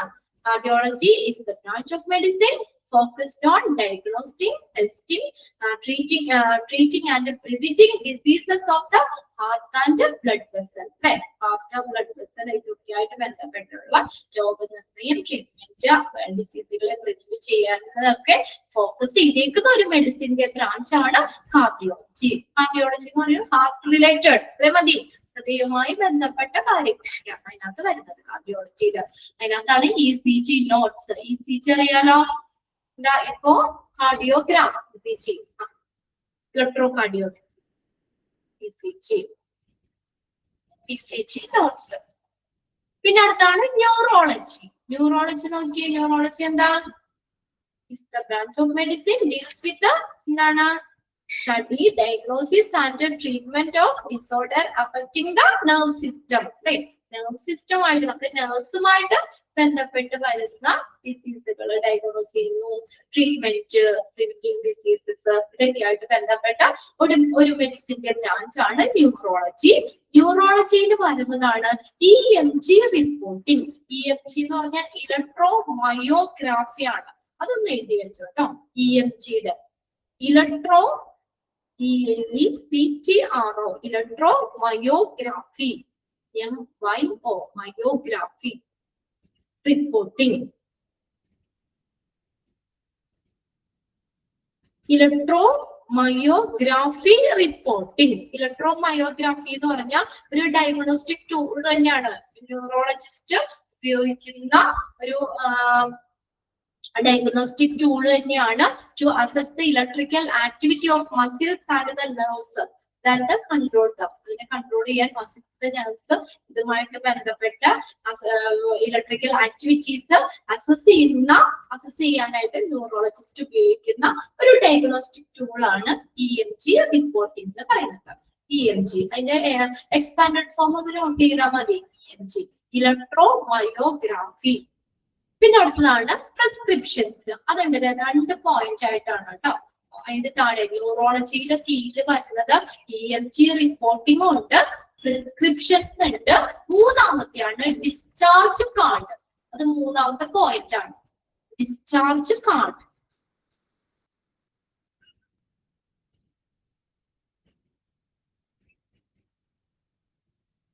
ഡിസ്ക്രിപ്ഷൻസ് ഡിസ്ചാർജ് കാണും. ജസ്റ്റ് ഒന്ന് നോക്കി വെച്ചാൽ മതി. അപ്പൊ ഇതിനകത്ത് ഏതൊക്കെയാ? റേഡിയോളജി ഉണ്ട്, പിന്നെ അടുത്തത് സൊണോളജി ഉണ്ട്, കാർഡിയോളജി ഉണ്ട്, ന്യൂറോളജി. ഇനി അടുത്തതാണ് ബ്ലഡ് ബാങ്ക്.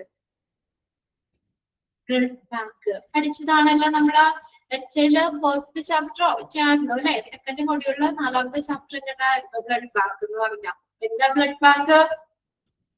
ബ്ലഡ് ബാങ്ക് എന്തായിരുന്നു? ബ്ലഡ് കളക്ട് ചെയ്യുന്ന സ്ഥലം അല്ലെ? ബ്ലഡ് സ്റ്റോർ ചെയ്യുന്നു, കറക്റ്റ് ടെസ്റ്റുകൾ കാര്യങ്ങൾ നടത്തുന്നു അല്ലെ? സ്റ്റോറിങ്, അസസിങ് എന്നൊക്കെ പറഞ്ഞുകൊണ്ട് നമ്മൾ പഠിച്ചില്ലേ? ബ്ലഡ് ബാങ്കിന്റെ ഫങ്ഷൻസ്, ബ്ലഡ് ട്രാൻസ്ഫ്യൂഷൻ കാര്യങ്ങൾ നടത്തുന്നു, ബ്ലഡ് കളക്ട് ചെയ്യുന്ന സ്ഥലമാണ് ബ്ലഡ് ബാങ്ക് എന്ന് പറയുന്നത്. അപ്പൊ HISന്റെ ഈ മൊഡ്യൂള്, ഏത് ബ്ലഡ് ബാങ്ക് എന്ന് പറഞ്ഞ ആ ഒരു module, this module is developed keeping the view the legal and other requirements of operating the blood bank. Blood bank പ്രവർത്തിക്കുന്നതുമായി ബന്ധപ്പെട്ട് നിയമപരമായിട്ടുള്ള മറ്റുള്ള ആവശ്യകതകള് ഇതൊക്കെ കീപ്പ് ചെയ്യുന്നതിന് വേണ്ടി ഡെവലപ്പ് ചെയ്തതാണ് ഈ മൊഡ്യൂൾ. അപ്പൊ ഡാഷ് മൊഡ്യൂൾ ഈസ് ഡെവലപ്ഡ് അങ്ങനെ ചോദിക്കാതെ ഏത് മൊഡ്യൂളാണെന്ന് ചോദിക്കുക ഓരോന്നിലും. This module is developed keeping in view the legal and other requirements of operating the bank. Operating the blood bank. Legal and other requirements of operating the blood bank. Blood bank പ്രവർത്തിക്കുന്നതുമായി ബന്ധപ്പെട്ടുള്ള legal ആയിട്ടുള്ള നിയമപരമായിട്ടുള്ള മറ്റുള്ള ആവശ്യകതകള് ഇതൊക്കെ അതിന്റെ keep ചെയ്യുന്ന അതിനു വേണ്ടി develop ചെയ്തേക്കുന്നതാണ് ഈ മൊഡ്യൂൾ എന്ന് പറയുന്നത്. It deals in detail with the blood transfusion centers and the component laboratories and work as a online interactive system. ണ്ടോ ഇതിനകത്ത് എന്തൊക്കെ കാര്യങ്ങളാണ് ഡീൽ ചെയ്യുന്നത്? ബ്ലഡ് ട്രാൻസ്ഫ്യൂഷൻ സെന്റേഴ്സുമായിട്ടുള്ള അതിന്റെ details. The system it deals in detail with blood transfusion centres. Blood transfusion blood നമുക്ക് blood transfusion സെന്ററുകള് അതിന്റെ details and the component laboratories അതിന്റെ component laboratories and work അതിനുള്ള പ്രവർത്തനങ്ങള് ആൻഡ് ഓൺലൈൻ ഇന്ററാക്റ്റീവ് സിസ്റ്റം ഇതെല്ലാം ഈ deal ചെയ്യുന്നുണ്ട്. 2 സെന്റൻസും underline ചെയ്യണം കേട്ടോ. First സെന്റൻസും second സെന്റൻസും അതിൽ അണ്ടർലൈൻ ചെയ്തു. It also generate legal as well as internal operations record. ഇത് കൂടാതെ എന്തൊക്കെ കാര്യങ്ങൾ സൃഷ്ടിക്കുന്നുണ്ട്? ലീഗൽ നിയമപരമായിട്ടുള്ള ഇന്റേണൽ ഓപ്പറേഷൻസ് റെക്കോർഡ്, ആന്തരിക ബ്ലഡ് ബാങ്കിന്റെ ഉള്ളിലുള്ള പ്രവർത്തനങ്ങളുടെ റെക്കോർഡുകള് ലീഗൽ ആയിട്ടുള്ളത് ഇതെല്ലാം സൃഷ്ടിക്കുന്നുണ്ട് ഈ ഒരു മൊഡ്യൂൾ. ബ്ലഡ് ബാങ്ക് എന്ന് പറഞ്ഞ module generate legal as well as internal operations record. Blood ബാങ്കിലെ പ്രവർത്തനങ്ങളുമായിട്ടുള്ള ബന്ധപ്പെട്ടുള്ള റെക്കോർഡുകള് നിയമപരമായിട്ടുള്ള റെക്കോർഡുകള് ഇതെല്ലാം സൃഷ്ടിക്കുന്നുണ്ട് ഈ ഒരു മൊഡ്യൂളില്. ഇനി ഫങ്ഷൻസ് ആണ് ബ്ലഡ് ബാങ്കിന്റെ ഫങ്ഷൻസ്. ഇന്നത്തെ ഫങ്ഷൻസ് പോയിന്റ്സ് തന്നെയാണ്, ജസ്റ്റ് ഒന്ന് നോട്ട് ചെയ്ത് വെച്ചാൽ മതി. Donors data entry. ഡോണേഴ്സ് എന്ന് പറഞ്ഞാൽ ആരാ? ഡോണർ ആരാ? ഡോണർ ബ്ലഡ് ഡൊണേറ്റ് ചെയ്യുന്ന ആളല്ലേ, ദാതാവ് എന്ന് പറയില്ലേ. ബ്ലഡ് ഡൊണേറ്റ് ചെയ്യുന്ന ആളാണ് ഡോണർ എന്ന് പറയാ. ഡോണേഴ്സിന്റെ ഡാറ്റ എൻട്രി, അതിന്റെ ലിസ്റ്റ്, ഡോണേഴ്സിന്റെ ഡാറ്റ എൻട്രി കാര്യങ്ങള്. ഡീറ്റെയിൽസ് ഓഫ് ഡോണേഴ്സ്, ഡോണേഴ്സിന്റെ ഡീറ്റെയിൽസ് ആരൊക്കെയാണ് ബ്ലഡ് തരാറുള്ള ഡോണേഴ്സ് അവരുടെ detail, name, address, contact number, blood group R maintained in the system through donors data entry. അപ്പൊ ഈ ഡോണേഴ്സ് ഡാറ്റ എൻട്രിയിലൂടെ ഈ കാര്യങ്ങളൊക്കെ സിസ്റ്റം മെയിൻറ്റെയിൻ ചെയ്യുന്നു. ഏതൊക്കെയാ? അപ്പൊ ഡോണേഴ്സ് ഡാറ്റ എൻട്രിയിൽ എന്തൊക്കെയാ വരുന്നേ? ഡോണേഴ്സിന്റെ പേര് ഉണ്ടാവും, അഡ്രസ് ഉണ്ടാവും, കോണ്ടാക്ട് നമ്പർ ഉണ്ടാവും, ബ്ലഡ് ഗ്രൂപ്പ് ഉണ്ടാവും. ഇതെല്ലാം മെയിൻറ്റെയിൻ ചെയ്യുന്നുണ്ട് സിസ്റ്റത്തില് ത്രൂ ഏതിൽ കൂടെ? Donors data entry. അത് അണ്ടർലൈൻ ചെയ്തോളൂ കേട്ടോ. ഡോണേഴ്സ് ഡാറ്റ എൻട്രിയിൽ എന്തൊക്കെ കാര്യങ്ങളാ ഉള്ളതെന്നുള്ളത്.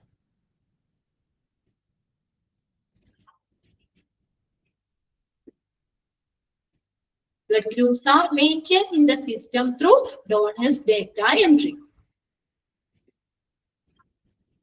Okay, first point clear അല്ലേ? ഡോണേഴ്സ് ഡാറ്റ എൻട്രി സിസ്റ്റം ആ മൊഡ്യൂള് സ്റ്റോർ ചെയ്യുന്നുണ്ട്, മെയിൻറ്റെയിൻ ചെയ്യുന്നുണ്ട്. അതിനകത്ത് ഡോണേഴ്സ് ഡേറ്റ എൻട്രിയില് നെയിം ഉണ്ടാവും, ഡോണറിന്റെ പേര്, address, contact number, blood group ഒക്കെ ഉണ്ടാകും. രണ്ടാമത്തെ നോക്കിയേ, the details can be printed as and when required. The mailing list from available data of donors can be printed for correspondence. നമുക്ക് അതിന്റെ ഡീറ്റെയിൽസ് നമുക്ക് ആവശ്യമുള്ളപ്പോൾ പ്രിന്റ് ചെയ്യാവുന്ന. The details can be printed as and when required. ആവശ്യമുള്ളപ്പോൾ ആ details നമുക്ക് print ചെയ്യാം. The mailing list from available data, നമുക്ക് ലഭ്യമായിട്ടുള്ള ഡേറ്റാസ്, ഡോണേഴ്സിന്റെ അവൈലബിൾ ആയിട്ടുള്ള ഡേറ്റാസ്, ഈ കറസ്പോണ്ടൻസ് എന്ന് പറഞ്ഞാൽ കത്തിടപാടുകൾക്ക് വേണ്ടിയിട്ട് നമുക്ക് വേണമെങ്കിൽ അത് മെയിലിംഗ് ലിസ്റ്റ് നമുക്കത് പ്രിന്റ് ചെയ്തെടുക്കാന്ന്. നമ്മളെ എന്തെങ്കിലും ഇതൊക്കെ അവരെ അറിയിക്കണമെങ്കിലൊക്കെ നമുക്ക് എന്താ പറയാ, അത് ആ ഡീറ്റെയിൽസ് അതിൽ നിന്ന് സിസ്റ്റത്തിൽ നിന്ന് നമുക്ക് പ്രിന്റ് ചെയ്തെടുക്കാന്ന്. കത്ത് ഇടപാടുകൾക്ക് വേണ്ടി കറസ്പോണ്ടൻസ് അതിന് വേണ്ടിയിട്ട് പ്രിന്റ് ചെയ്തെടുക്കാം. Available date of donors can be printed for correspondence. Correspondence എന്ന് പറഞ്ഞാൽ കത്തിടപാടുകൾ. കത്തിടപാടുകൾക്ക് വേണ്ടിയിട്ട് ഡോണേഴ്സിന്റെ ഡേറ്റാസ്, അവൈലബിൾ ആയിട്ടുള്ള ഡേറ്റാസ് പ്രിന്റ് ചെയ്യാം. ഇൻവെസ്റ്റിഗേഷൻ ഡേറ്റ എൻട്രി, ഇൻവെസ്റ്റിഗേഷന്റെ ഡേറ്റ എൻട്രി ഡേറ്റാസ്.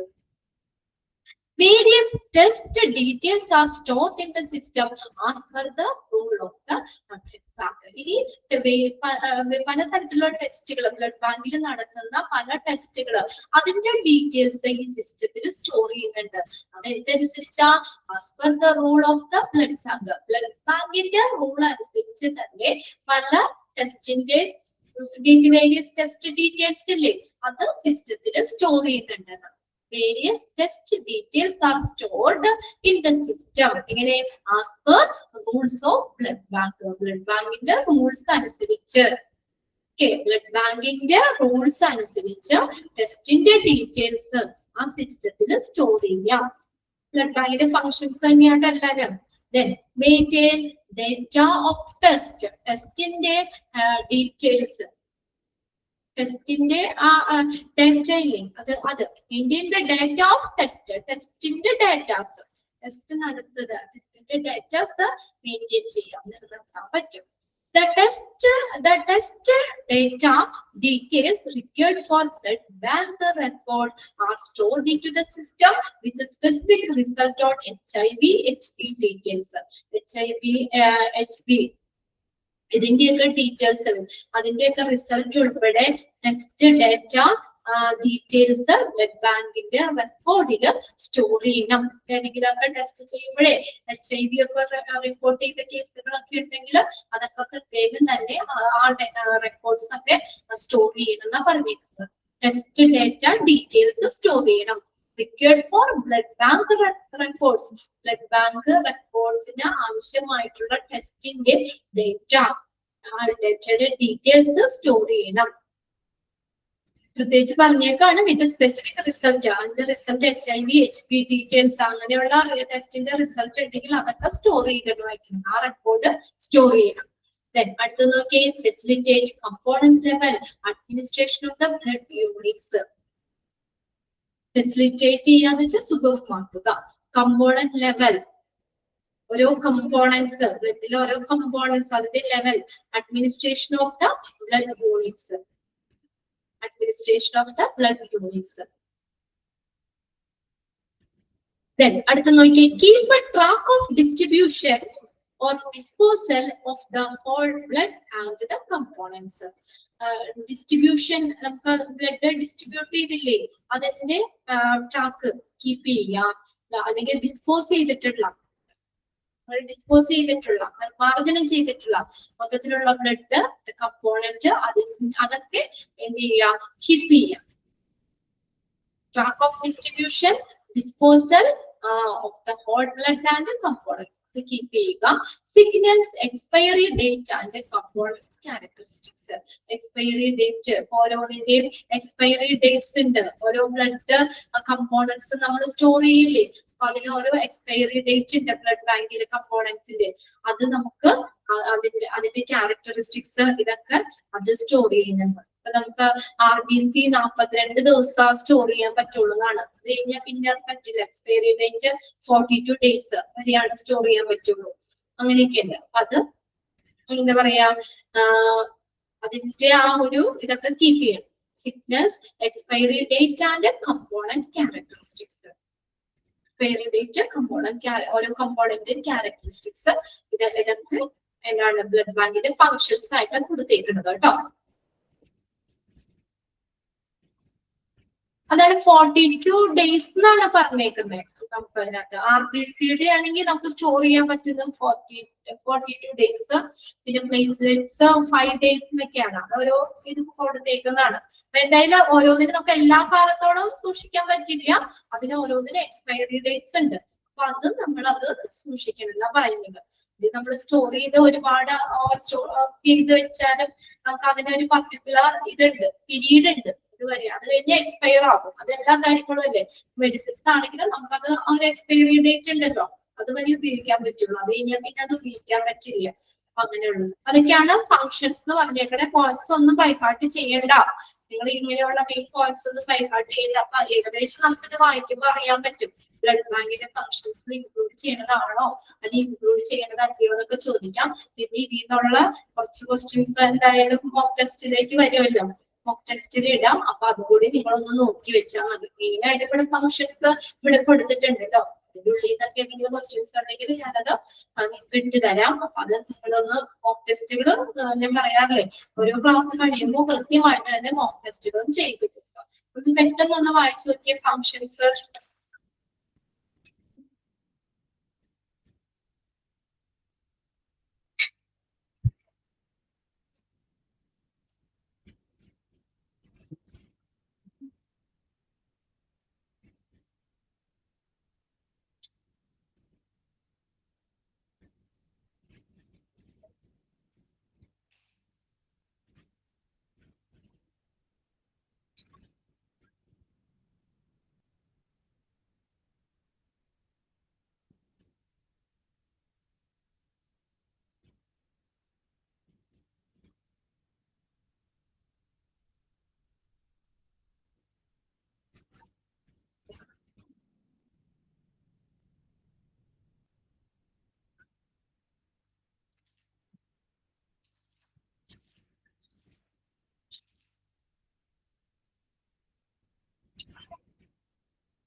ഓക്കെ, ഇനി നെക്സ്റ്റ് റിപ്പോർട്ടുകളാണ്. അത് 5 എടുത്തിട്ടുണ്ട്.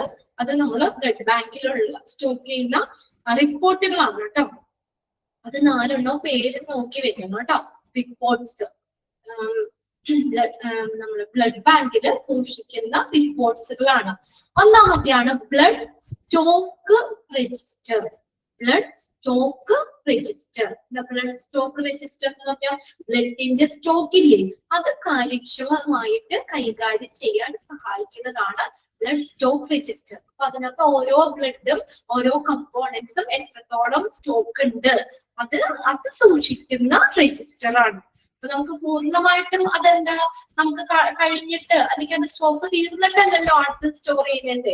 അപ്പൊ എപ്പോഴും നമുക്ക് ആ ഒരു പർട്ടിക്കുലർ കമ്പോണന്റ് എപ്പോഴും ബ്ലഡ് കമ്പോണന്റ് എപ്പോഴും അവിടെ ബ്ലഡ് ബാങ്കിൽ അവൈലബിൾ ആയിരിക്കണം.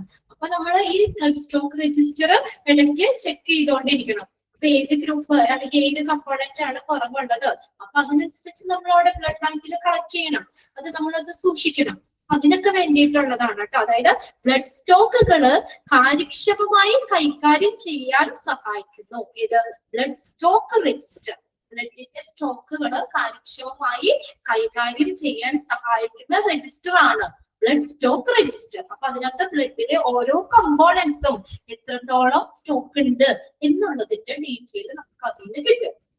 രണ്ടാമത്തെയാണ് donor register. As per FDA requirements, FDA food and drug administration ആണ് കേട്ടോ.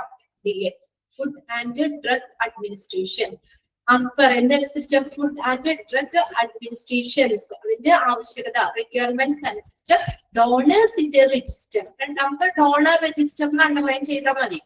ബ്ലഡ് സ്റ്റോക്ക് രജിസ്റ്റർ ഉണ്ട്, പിന്നെ ഡോണർ രജിസ്റ്റേഴ്സ്. ഡോണർ രജിസ്റ്റർ എന്ന് പറഞ്ഞാൽ എന്താ? നമുക്ക് ബ്ലഡ് ഡൊണേറ്റ് ചെയ്യുന്നവര് ഡൊണേറ്റ് ചെയ്യാൻ ഇൻട്രസ്റ്റ് ഉള്ളവരുടെ ഒക്കെ ട്രാക്ക് ചെയ്യാൻ വേണ്ടിയുള്ള രജിസ്റ്റർ ആണ് donor register. Track of individual who have donate blood or are interested in donating. Donate ചെയ്യാൻ താല്പര്യമുള്ളവര് അല്ലെങ്കിൽ ഡൊണേറ്റ് ചെയ്യുന്നവരുടെ ഒക്കെ ലിസ്റ്റ് ആണ് ഡോണറിന്റെ രജിസ്റ്റേഴ്സ്. ബ്ലഡ് ഡൊണേറ്റ് ചെയ്യുന്ന ആളുകളുടെ ഒക്കെ രജിസ്റ്റർ. പിന്നെ അടുത്തതാണ് ഇൻവെസ്റ്റിഗേഷൻ റിപ്പോർട്ട് എന്ന് പറയുന്നത്. മൂന്നാമത്തെ ഇൻവെസ്റ്റിഗേഷൻ റിപ്പോർട്ട്. ബ്ലഡ് ബാങ്കിന്റെയും അവരുടെ പ്രവർത്തനങ്ങളുടെയൊക്കെ ഒരു അവലോകനം നൽകുന്നതാണ് ഇൻവെസ്റ്റിഗേഷൻ റിപ്പോർട്ട് എന്ന് പറയുന്നത്. ബ്ലഡ് ബാങ്കിനുള്ളിലുള്ള പ്രവർത്തനങ്ങൾ, അതിനെ കുറിച്ചൊക്കെ അതിന്റെ പ്രവർത്തനങ്ങളുടെ ഒരു അവലോകനം ഇൻവെസ്റ്റിഗേഷൻ റിപ്പോർട്ട് തരും. ബ്ലഡ് ബാങ്ക് ഓപ്പറേഷൻസ്, ബ്ലഡ് ബാങ്കിലുള്ള പ്രവർത്തനങ്ങൾ, അതിനെ കുറിച്ചുള്ള ഒരു റിവ്യൂ, ഒരു അവലോകനം തരുന്ന റിപ്പോർട്ടാണ് ഇൻവെസ്റ്റിഗേഷൻ റിപ്പോർട്ട് എന്ന് പറയുന്നത്. പിന്നെ അടുത്താണ് blood issue register. Blood issue register, blood issue ചെയ്യുന്നവരുടെ രജിസ്റ്റർ.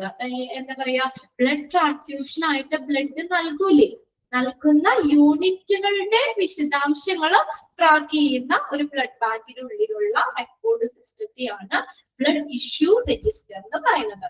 എന്താണെന്നൊന്നും ചോദിക്കൊന്നുമില്ല, ജസ്റ്റ് ഞാനൊന്ന് പറഞ്ഞോന്നുള്ളൂ. അതായത് ബ്ലഡ് ബാങ്കില് നമ്മളെ ബ്ലഡ് ട്രാൻസ്ഫ്യൂഷൻ നൽകുന്ന യൂണിറ്റുകൾ, ആ യൂണിറ്റുകളുടെ വിശദാംശങ്ങൾ നമുക്ക് ട്രാക്ക് ചെയ്യുന്നതിനായിട്ടുള്ള ബ്ലഡ് ബാങ്കിനുള്ളിലെ റെക്കോർഡ് കീപ്പിംഗ് സിസ്റ്റത്തെയാണ് ബ്ലഡ് ഇഷ്യൂ രജിസ്റ്റർ എന്ന് പറയുന്നത്. പിന്നെ അടുത്തതാണ് demographic data of the donors. ഡോണേഴ്സിന്റെ ഡെമോഗ്രാഫിക് ഡേറ്റ. ഡെമോഗ്രാഫിക് എന്ന് പറഞ്ഞാൽ എന്താ? ജനസംഖ്യാപരമായിട്ടുള്ള ഡോണേഴ്സിന്റെ പ്രൊഫൈല് മനസ്സിലാക്കാൻ, ബ്ലഡ് ഡൊണേറ്റ് ചെയ്യുന്നില്ലേ അവരുടെ പ്രൊഫൈല് മനസ്സിലാക്കാൻ സഹായിക്കുന്നതാണ്. Typically include the information, age, ഓരോ ഡോണേഴ്സിന്റെ ഏജ്, ജെൻഡർ, എഡ്യൂക്കേഷൻ, ഇൻകം, ഇങ്ങനെയുള്ള കാര്യം, ലൊക്കേഷൻ, ഇതൊക്കെ കാണിക്കുന്ന ഇതാണ് രജിസ്റ്റർ ആണ് ഡെമോഗ്രാഫിക് ഡേറ്റ ഓഫ് ഡോണേഴ്സ് എന്ന് പറയുന്നത്. അപ്പൊ ഇതെന്ന് വെച്ചാൽ ഇപ്പൊ ആ ഒരു ഡീറ്റെയിൽസ് നമുക്ക് കിട്ടിക്കഴിഞ്ഞാൽ ഇപ്പൊ നമുക്ക് പ്രായമായ ആളുകള്, പിന്നെ അതുപോലെ തന്നെ നല്ല വിദ്യാഭ്യാസവും ഒക്കെ ഉള്ള ആളുകള്, അവരൊക്കെ കൂടുതലായിട്ട് ബ്ലഡ് ഡൊണേറ്റ് ചെയ്യാനുള്ളൊരു ചാൻസ് ഉണ്ട്. അങ്ങനെയാണ് നമ്മുടെ പഠനങ്ങൾ പറയുന്നത്. അപ്പൊ അവരെയൊക്കെ ഒന്ന് ട്രാക്ക് ചെയ്യാൻ വേണ്ടിയിട്ടുള്ളതാണ് ഡെമോഗ്രാഫിക് ഡേറ്റ ഓഫ് ഡോണേഴ്സ് എന്ന് പറയുന്നത്. പിന്നത്തെ റിപ്പോർട്ടുകൾ ഏതൊക്കെയാണെന്ന് മാത്രം നിങ്ങൾ 5 പേരൊന്നും പഠിച്ചു വെച്ചേക്കാം കേട്ടോ. ഏതൊക്കെയാണ് ബ്ലഡ് ബാങ്കിൽ കീപ്പ് ചെയ്യുന്ന റിപ്പോർട്ടുകൾ എന്ന് മാത്രം പഠിച്ചാൽ മതി, ഡീറ്റെയിൽസ് ഒന്നും വേണ്ട. ഏതാണ്? ബ്ലഡ് സ്റ്റോക്ക് രജിസ്റ്റർ ഉണ്ട്, ഡോണർ രജിസ്റ്റർ ഉണ്ട്, ഇൻവെസ്റ്റിഗേഷൻ റിപ്പോർട്ട് ഉണ്ട്, ബ്ലഡ് ഇഷ്യൂ രജിസ്റ്റർ ഉണ്ട്, ഡെമോഗ്രാഫിക് ഡേറ്റ ഓഫ് ഡോണേഴ്സ് ഉണ്ട്. ഇനി അടുത്തത് role of database in HIS. ഒരു ഹോസ്പിറ്റൽ ഇൻഫർമേഷൻ സിസ്റ്റത്തില് ഡേറ്റാബേസിന്റെ റോൾ എന്താണ്? ഡേറ്റാബേസിന്റെ റോൾ എന്താ? ഡേറ്റാബേസ് എന്ന് പറയുന്നത് എന്തെങ്കിലും പ്രത്യേക ആവശ്യത്തിനൊക്കെ വേണ്ടി തയ്യാറാക്കിയിട്ടുള്ള ഡേറ്റാസിനെയാണ് ഡേറ്റാബേസ് എന്ന് പറയുന്നത്. എന്തെങ്കിലും പ്രത്യേക വിഷയത്തിനോ എന്തെങ്കിലും പ്രത്യേക ആവശ്യത്തിനോ ഒക്കെ ആയിട്ട് തയ്യാറാക്കിയിട്ടുള്ള ഡേറ്റാസ് ആണ് ഡേറ്റാബേസ്. അപ്പൊ ഈ ഹോസ്പിറ്റൽ ഇൻഫർമേഷൻ സിസ്റ്റത്തില് ഡേറ്റാബേസിന്റെ റോൾ എന്താ? Database is the heart of the hospital information system. Underline ചെയ്തിട്ടുള്ള sentence ഒരു hospital information system HIS ന്റെ ഒരു ഹാർട്ട് എന്ന് പറയുന്ന ഹൃദയം എന്ന് പറയുന്നത് ഏതാ ഡേറ്റാബേസ് ആണ്. ഡേറ്റാസ് ആണ് നമ്മൾ കളക്ട് ചെയ്യുന്ന ഡേറ്റാസ് തന്നെയാണ് ഒരു ഹാർട്ട് എന്ന് പറയുന്നത്. It consist of an orderly return document encompassing the patient identification. അപ്പൊ എന്തൊക്കെയാണ് അതിനകത്ത് ഉൾപ്പെട്ടിരിക്കുന്നത് കേട്ടോ. എൻകംപാസിംഗ് എന്ന് പറഞ്ഞാൽ ഉൾക്കൊള്ളുക. എന്തൊക്കെയാണ് ഇതിനകത്ത് ഉൾപ്പെട്ടിരിക്കുന്നത്? Return documents encompassing the patient identification. പേഷ്യന്റിന്റെ ഐഡന്റിഫിക്കേഷൻ ചെയ്യുന്നതുമായി ബന്ധപ്പെട്ടിട്ടുള്ള കാര്യങ്ങള്. ഹെൽത്ത് ഹിസ്റ്ററി, അവരുടെ ആരോഗ്യപരമായിട്ടുള്ള ഹിസ്റ്ററി. ഫിസിക്കൽ എക്സാമിനേഷൻ ഫൈൻഡിങ്സ്, അവരുടെ ഫിസിക്കൽ എക്സാമിനേഷന്റെ കണ്ടെത്തലുകള്. ഫിസിക്കൽ എക്സാമിനേഷൻ നടത്തുമല്ലോ പേഷ്യൻസിലോ, അപ്പൊ അതിന്റെ ഇത്. പിന്നെ അടുത്തത് HIV, ഇതൊക്കെ നമുക്ക് പറയാം. ബ്ലഡ് ടെസ്റ്റുകളൊക്കെ ഫിസിക്കൽ HIV ടെസ്റ്റിംഗ് ഒക്കെ ഫിസിക്കൽ എക്സാമിനേഷൻ ഫൈൻഡിങ്. ലബോറട്ടറി റിപ്പോർട്ടുകള്, ട്രീറ്റ്മെന്റുമായിട്ട് ബന്ധപ്പെട്ട കാര്യങ്ങള്, സർജിക്കൽ പ്രൊസീജിയർ റിപ്പോർട്ട്സുകള് ആൻഡ് ഹോസ്പിറ്റൽ കോഴ്സ്. ഇങ്ങനെയുള്ള കാര്യങ്ങളെല്ലാവരും ഈ ഡേറ്റാബേസിൽ ഉൾപ്പെടുന്നു. അതും കൂടി അണ്ടർലൈൻ ചെയ്തിട്ട് എന്തൊക്കെയാ ഡേറ്റാബേസിൽ വന്നേന്നുള്ളത്. ഡേറ്റാബേസിൽ എന്തൊക്കെ കാര്യങ്ങൾ ഉൾപ്പെടുന്നത്? പേഷ്യന്റിന്റെ ഐഡന്റിഫിക്കേഷനുമായി ബന്ധപ്പെട്ടത്, ഹെൽത്ത് ഹിസ്റ്ററിയുമായി ബന്ധപ്പെട്ട്, ഫിസിക്കൽ എക്സാമിനേഷൻ കണ്ടെത്തലുകൾ findings, laboratory report, treatment, surgical procedure report, hospital course. ഇതുമായിട്ട് ബന്ധപ്പെട്ടുള്ള എല്ലാ കാര്യങ്ങളും ഇതിനകത്ത് ഉൾപ്പെടുന്നുണ്ട്. When complete, the record should contain the data to justify the investigation, diagnosis, treatment, and the length of stay, result of care, and the future course of action. Thus, it become a tool. ഈ ഒരു data എന്ന് പറയുന്നത് എന്താണ്? ഒരു database എന്ന് പറയുന്നത് നല്ലൊരു ടൂളാണെന്ന് നമുക്ക് അളക്കാൻ പറ്റുന്ന നല്ലൊരു ടൂളാണ്. എന്താണ്? വെൻ കംപ്ലീറ്റ്, നമ്മൾ ആ ഡേറ്റാബേസ് അത് കംപ്ലീറ്റ് ആയാൽ ആ റെക്കോർഡ് അതിനകത്ത് എന്തൊക്കെയുണ്ട്? contain the data of investigation. ആ പേഷ്യൻസിന് നടത്തുന്ന ഇൻവെസ്റ്റിഗേഷൻ അതിന്റെ എല്ലാ ഡേറ്റാസും, ഡയഗ്നോസ്റ്റിക്കുമായിട്ട് ബന്ധപ്പെട്ടത്, ആ പേഷ്യന്റിന്റെ ട്രീറ്റ്മെന്റുമായി ബന്ധപ്പെട്ട എല്ലാ ഡീറ്റെയിൽസ്, ലെങ്ത് ഓഫ് സ്റ്റേ ആയിട്ട് ബന്ധപ്പെട്ടത്, result of care and future follow-up, future course of action. ഇതുമൊക്കെ ആയിട്ട് ബന്ധപ്പെട്ടുള്ള എല്ലാ ഡീറ്റെയിൽസും നമുക്കുണ്ട് ഒരു കംപ്ലീറ്റ് ഡേറ്റാബേസ് എന്ന് പറയുന്നത്. അതുകൊണ്ട് ഡേറ്റാബേസിൽ നമുക്ക് എന്തായിട്ട് പറയാം? ഒരു ഈ കാര്യങ്ങൾ, ഇൻവെസ്റ്റിഗേഷനെ കുറിച്ചുള്ള കാര്യങ്ങൾ അറിയാം, ഡയഗ്നോസ്റ്റിക്, ട്രീറ്റ്മെന്റ്, ഇതൊക്കെ ആയിട്ട് ബന്ധപ്പെട്ടുള്ള എല്ലാ കാര്യങ്ങളും നമുക്ക് ആ ഡേറ്റാബേസ് ഉൾപ്പെടുന്നുണ്ടെന്ന്. അപ്പൊ അതുകൊണ്ട് തന്നെ ഈ ഡേറ്റാബേസ് എന്താണ്? ഒരു നല്ലൊരു ടൂളാണ് കേട്ടോ. ഡേറ്റാബേസ് എന്ന് പറയുന്നത് ഡയഗ്നോസ്റ്റിക്, ട്രീറ്റ്മെന്റ് എന്നിവ നടത്താനുള്ള നമുക്ക് നല്ലൊരു ടൂളാണ് database. Thus it become a tool. Database എന്ന് പറയുന്ന ടൂളാണ്. എന്ത് തരുന്നു അത്? To provide a means. Database ആണ് ഈ പറയുന്നത്. Thus it become a tool. it എന്ന് പറയുന്ന ഡേറ്റാബേസ് become a tool. അതുകൊണ്ട് ഡേറ്റാബേസ് എന്ന് പറയുന്നത് നല്ലൊരു ടൂളാണ്. ഡേറ്റാബേസ് to provide എന്ത് തരുന്നു? Means of communication. കമ്മ്യൂണിക്കേഷൻ ഉള്ളൊരു മാർഗമാണ്. ആരൊക്കെ? Physician, nurses and other allied health care professional. ഇവർ തമ്മിലുള്ള ഒരു കമ്മ്യൂണിക്കേഷനുള്ള ഒരു ആശയവിനിമയത്തിനുള്ള ഒരു മാർഗം ഡേറ്റാബേസ് പ്രൊവൈഡ് ചെയ്യുന്നു. പോയിന്റ്സുകൾ ജസ്റ്റ് ഒന്ന് വായിച്ചു വെക്കുക കേട്ടോ. അതുകൊണ്ട് ഡേറ്റാബേസ് എന്താ? ഒരു കമ്മ്യൂണിക്കേഷൻ ഉള്ള ഒരു മാർഗമാണ്. ആരുടെയൊക്കെ? Physician, nurses, other allied health care professional എന്നിവരുമായിട്ട് ബന്ധപ്പെട്ടുള്ള കമ്മ്യൂണിക്കേഷനുള്ള ഒരു മാർഗം ഡേറ്റാബേസ് പ്രൊവൈഡ് ചെയ്യുന്നുണ്ട്. To provide continuity of the patient care. ഈ പേഷ്യന്റിന്റെ രോഗി പരിചരണത്തിന്റെ തുടർച്ച, അതിനുള്ള കാര്യങ്ങൾ പ്രൊവൈഡ് ചെയ്യുന്നുണ്ട്. ഈ ഡീറ്റെയിൽസ് കാര്യങ്ങളൊക്കെ സിസ്റ്റത്തിലുണ്ടല്ലോ, ആ ഡേറ്റാബേസിലുണ്ട്. അപ്പൊ അതുകൊണ്ട് ആ പേഷ്യൻസിന്റെ ഒരു കണ്ടിന്യൂറ്റി, ഇപ്പൊ നമ്മൾ ഈ ഹോസ്പിറ്റലിൽ ഇത്രയും ദിവസം നിന്നു, ഒരാഴ്ച നിന്നു, അത് കഴിഞ്ഞ് നമ്മൾ റെഫറൻസിനായി വേറെ ഹോസ്പിറ്റലിലേക്ക് പോവാണ് എങ്കിലും നമുക്ക് ആ ഹോസ്പിറ്റൽ ആണെങ്കിലും നമുക്ക് സിസ്റ്റത്തിൽ നിന്ന് ആ പ്രീവിയസ് ട്രീറ്റ്മെന്റിന്റെ കാര്യങ്ങളും ഇതെല്ലാം സിസ്റ്റത്തിൽ തന്നെ നമുക്ക് എടുക്കാൻ പറ്റും. അല്ലെ ഹോസ്പിറ്റൽ ഇൻഫർമേഷൻ സിസ്റ്റത്തിന് എടുക്കാൻ പറ്റും. അതുകൊണ്ട് ഈ ആ ഒരു ടൂളാണെന്ന് പറഞ്ഞിട്ട് നമ്മുടെ ഡാറ്റാബേസ്, ആ ഡാറ്റാബേസ് പേഷ്യന്റ് കെയറിന്റെ കണ്ടിന്യൂറ്റി പ്രൊവൈഡ് ചെയ്യുന്നുണ്ട്. Helping medical education and research. ഈ ഡാറ്റാബേസിന് എന്തിനു സഹായിക്കുന്നു? മെഡിക്കൽ എഡ്യൂക്കേഷൻ, റിസർച്ച്, ഇതിനൊക്കെ ഡാറ്റാബേസ് സഹായിക്കുന്നുണ്ട്. ഡാറ്റാബേസ് സഹായിക്കുന്നുണ്ട്. To provide the continuity of patient care, helping medical education and research. Then, അടുത്ത നോക്കിയേ, to provide information for the quality review of patient care. എന്തുണ്ട് മൂന്നാമത്തെ point? To provide the information എന്തിന്? For the quality review of the patient care. നമുക്ക് ഈ ഒരു രോഗി പരിചരണം, അതിന്റെ ഒരു അവലോകനം, ആ നല്ല ഗുണനിലവാരമുള്ള ഒരു രോഗി പരിചരണത്തിന്റെ ഒരു റിവ്യൂ, അതിനെ കുറിച്ചുള്ള ഒരു ഇൻഫർമേഷൻ ഈ നല്ലൊരു ഡാറ്റാബേസ് നമുക്ക് പ്രൊവൈഡ് ചെയ്യുന്നുണ്ട്. To provide the information for the quality review of the patient care, അതിന് വേണ്ടിയിട്ടുള്ള ഒരു ഇൻഫർമേഷൻ ഡാറ്റാബേസ് പ്രൊവൈഡ് ചെയ്യുന്നുണ്ട്.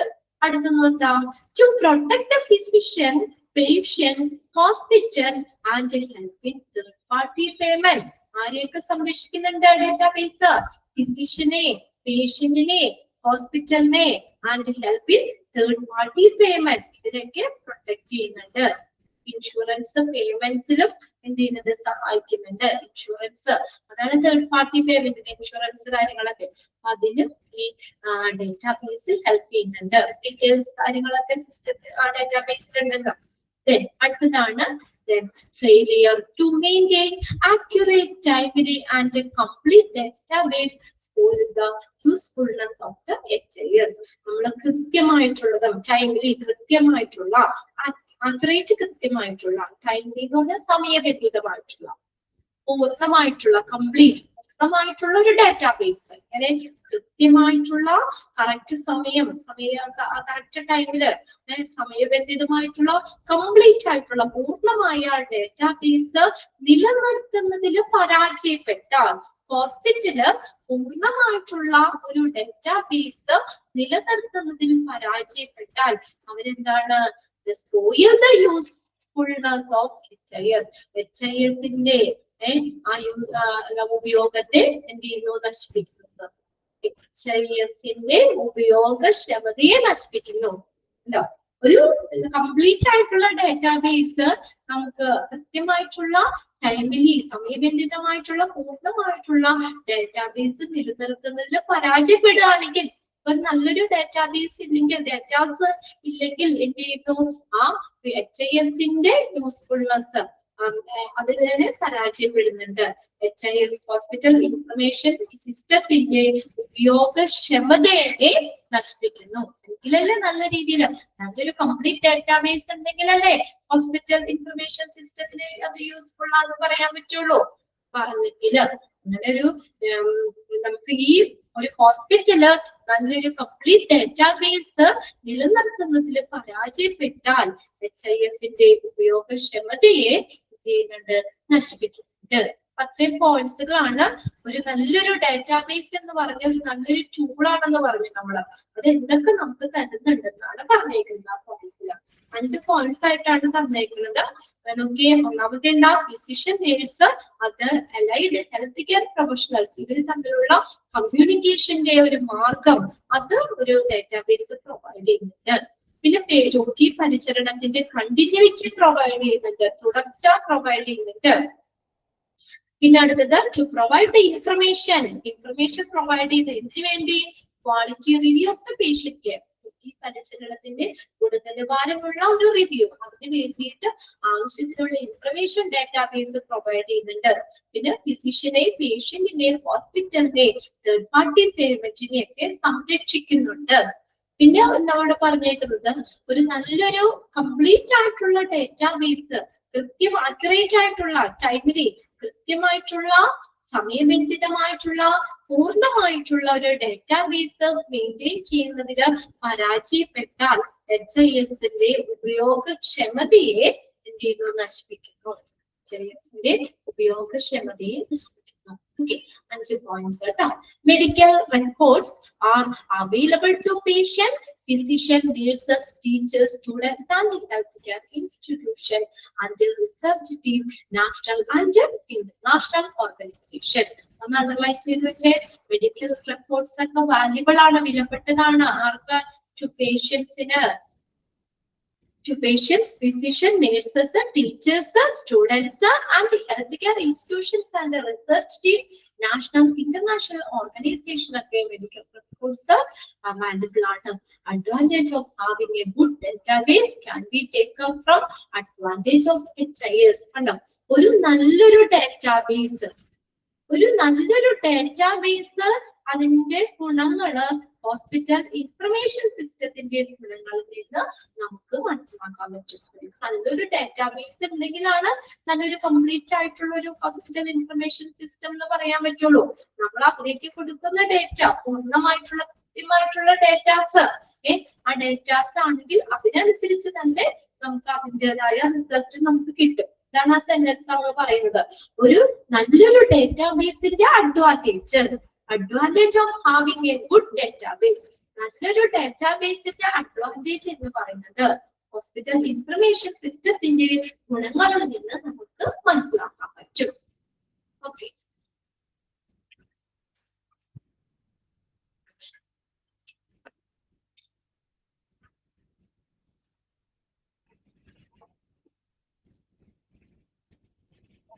ആണോ? ക്ലിയർ ആണോ നോക്കിയേ?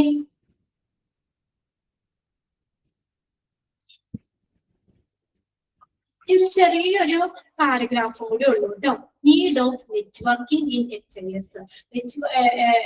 ഹോസ്പിറ്റൽ ഇൻഫർമേഷൻ സിസ്റ്റത്തില് ഈ നെറ്റ്വർക്കിന്റെ നീഡ്, ആവശ്യകത എന്താണ്? ചെറിയൊരു പാരഗ്രാഫ് കൂടി കഴിഞ്ഞാൽ നമ്മുടെ ഈ ചാപ്റ്റർ തീർന്നു. ചെറിയൊരു ചാപ്റ്റർ ആണ്, നമുക്ക് വലിയ ബുദ്ധിമുട്ടൊന്നുമില്ല. പിന്നെ മോക്ക് ടെസ്റ്റുകൾ ഞാൻ പിന്നെ പറയുന്നില്ല, അത് എന്തായാലും നിങ്ങൾ കൃത്യമായിട്ട് ചെയ്യണം കേട്ടോ. ഇമ്പോർട്ടന്റ് ക്വസ്റ്റ്യൻസ് ഒക്കെയാണ് മോക്ക് ടെസ്റ്റിലേക്ക് ഇടുന്നത്.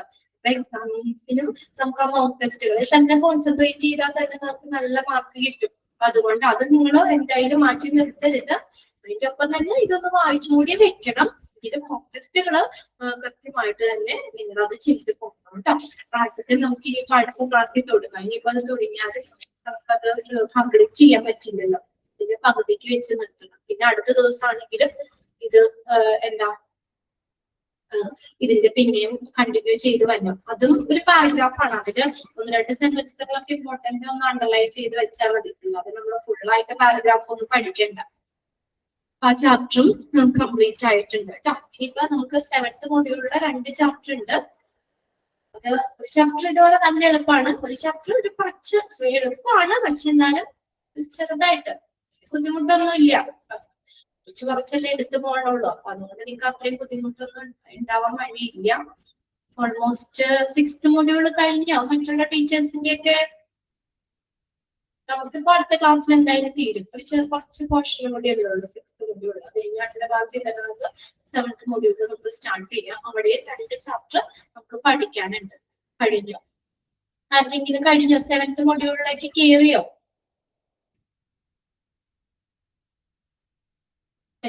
കയറി. ആരാണ്? സോളി മിസ്സിന്റെ 7th മോഡ്യൂളാണ് അല്ലെ? പിന്നെ അടുത്ത ക്ലാസ് കുറച്ചല്ലേ ഉള്ളൂ. അത് കഴിഞ്ഞിട്ട് നമുക്ക് 7th മോഡ്യൂളിലേക്ക് കയറാം. 2 ചാപ്റ്റർ ഉണ്ട്. പിന്നെ നമുക്ക് ക്ലാസ് കഴിഞ്ഞിട്ട് നമുക്ക് റിവിഷൻ ചെയ്യാൻ സമയം ഉണ്ടാവുകയാണെങ്കിൽ നമുക്ക് ഓരോ മോഡ്യൂൾ വൈസ് തന്നെ ഓരോ മോഡ്യൂളിലും നമുക്ക് 2 ചാപ്റ്റർ ആണ്. പിന്നെ ഒരെണ്ണം മാത്രം കുറച്ച് ലാബിന്റെ ആ ഒരു സെക്ഷൻ എടുത്തു അക്രഡിറ്റേഷന്റെ. അപ്പൊ അതിൽ നിന്നുള്ള ക്വസ്റ്റ്യൻസ് ഒക്കെ ആണെങ്കിൽ നമുക്ക് ഈ റിവിഷൻ വരുമ്പോൾ നമുക്ക് ആ മോക്ക് ടെസ്റ്റുകളൊക്കെ ഒന്നുകൂടി എല്ലാ ചാപ്റ്റർ വൈസും ഓരോ മോഡ്യൂൾ വൈസും 3 ദിവസം ഉണ്ടെങ്കിൽ 3 മോഡ്യൂൾ കംപ്ലീറ്റ് ആവും. മോഡ്യൂൾ 5, 6, 7 3 ദിവസമായിട്ട് നമുക്കത് റിവിഷൻ ചെയ്യാം കേട്ടോ. 2 ക്ലാസ്സോ 3 ക്ലാസ്സൊക്കെ നമുക്ക് കിട്ടിക്കഴിഞ്ഞാൽ അത് റിവിഷനായിട്ട് തന്നെ നമുക്കത് ചെയ്ത് പോകാം. ഇതുവരേക്കും പിന്നെ നിങ്ങൾക്ക് എക്സാം ഒന്നും വേറെ വന്നിട്ടില്ലോ. പഠിക്കണ്ട, എക്സാം ഇല്ലാന്ന് വെച്ച് പഠിക്കണ്ടേ? സമയമൊക്കെ കിട്ടുമ്പോ പഠിക്കണോട്ടോ. അപ്പൊ ഇനി അടുത്ത ആഴ്ചക്കൊക്കെ നിങ്ങൾക്ക് ഇതൊക്കെ വെള്ളിയുടെയൊക്കെ ഒഴിവ് വന്നിട്ടുണ്ടല്ലോ. അതൊക്കെ വെച്ചിട്ടൊക്കെ മോക്ക് ടെസ്റ്റുകളൊക്കെ നിങ്ങൾ ഓരോ ദിവസത്തെ കൃത്യമായിട്ട് നോട്ട് ചെയ്തെടുക്കണ്ടോ? 10 ക്വസ്റ്റ്യൻ അല്ലേ ഉണ്ടാവുള്ളൂ 2 ക്ലാസ് കൂടി. അപ്പൊ ഒരു ദിവസത്തെ നിങ്ങൾ ചില കുട്ടികളൊക്കെ അങ്ങനെയാണ് കറക്റ്റ് ആയിട്ട് അവരത് എഴുതിയെടുക്കുന്നുണ്ട് ഒരു ബുക്കിലേക്ക്. അത് മോക്ക് ടെസ്റ്റുകള് നമ്മൾ ഡേറ്റ് ഇട്ട് തന്നെ ഓരോ ദിവസത്തെ ക്ലാസ്സുകൾ. ഇന്നത്തെ ക്ലാസ്സിന് നാളെയല്ലേ വരുള്ളൂ. അപ്പൊ ആ ദിവസത്തെ ഡേറ്റ് ഇട്ടിട്ട് കറക്റ്റ് ആയിട്ട് അപ്പൊ നിങ്ങൾക്ക് ഒരു ഓർഡർ കിട്ടും. ഒരുമിച്ച് നമുക്കപ്പൊ അങ്ങനെ ആ മോക്ക് ടെസ്റ്റുകൾ തന്നെ നമുക്ക് ഒരുമിച്ച് അങ്ങോട്ട് പഠിക്കാനും പറ്റും. അവിടെ നിന്ന് ഇവിടെ നിന്നൊക്കെ പിന്നെ തപ്പി കണ്ടുപിടിച്ചെടുക്കേണ്ട ആവശ്യമില്ലല്ലോ. നമുക്ക് ഒരുമിച്ച് അതൊന്ന് നോട്ട് ചെയ്ത് വെക്കുകയാണെങ്കിൽ നിങ്ങൾക്ക് എളുപ്പമുണ്ടാവും. ഒരു ദിവസം 10 ക്വസ്റ്റ്യനും അതിന്റെ ഒബ്ജക്റ്റീവ് അല്ലേ, ഒരുപാടൊന്നും വാരി വരച്ച് എഴുതാനില്ലല്ലോ, ആൻസർ അല്ലേ ഉള്ളൂ. നമുക്ക് ഓരോ ചാപ്റ്ററിൽ നിന്നുള്ളത് ഒരുമിച്ച് കിട്ടുകയും ചെയ്യും, നിങ്ങൾക്കും അതൊന്ന് പഠിക്കാനായിട്ട് എളുപ്പവുമായിരിക്കും. ഒരുമിച്ച് അത് നോട്ട് ചെയ്തെടുക്കുകയാണെങ്കിൽ ഒരു പ്രാവശ്യം എഴുതി കഴിഞ്ഞാൽ പിന്നെ പ്രത്യേകിച്ച് പറയണ്ടല്ലോ. അപ്പൊ നമ്മുടെ മനസ്സ് നല്ല ഓർമ്മയും ഉണ്ടാകും. ഓക്കെ, പിന്നെ ഇനിയിപ്പോ എന്തായാലും ഞാൻ അടുത്ത് തുടങ്ങാത്തതാണ് കേട്ടോ. അടുത്തത് ഇനിയിപ്പോ അടുത്ത ക്ലാസ്സിൽ തുടങ്ങാം. ചെറിയൊരു പാരഗ്രാഫിന്റെ ഉള്ളൂ, need of networking in HIS. അത് അടുത്ത ക്ലാസ്സിലേക്ക് തുടങ്ങാം കേട്ടോ. ഇന്ന ക്ലാസ് ഞാൻ വൈകിട്ട് ചെയ്യാണ്. നെക്സ്റ്റ് ക്ലാസ്സിൽ കാണാം കേട്ടോ നമുക്ക്. Okay, thank U.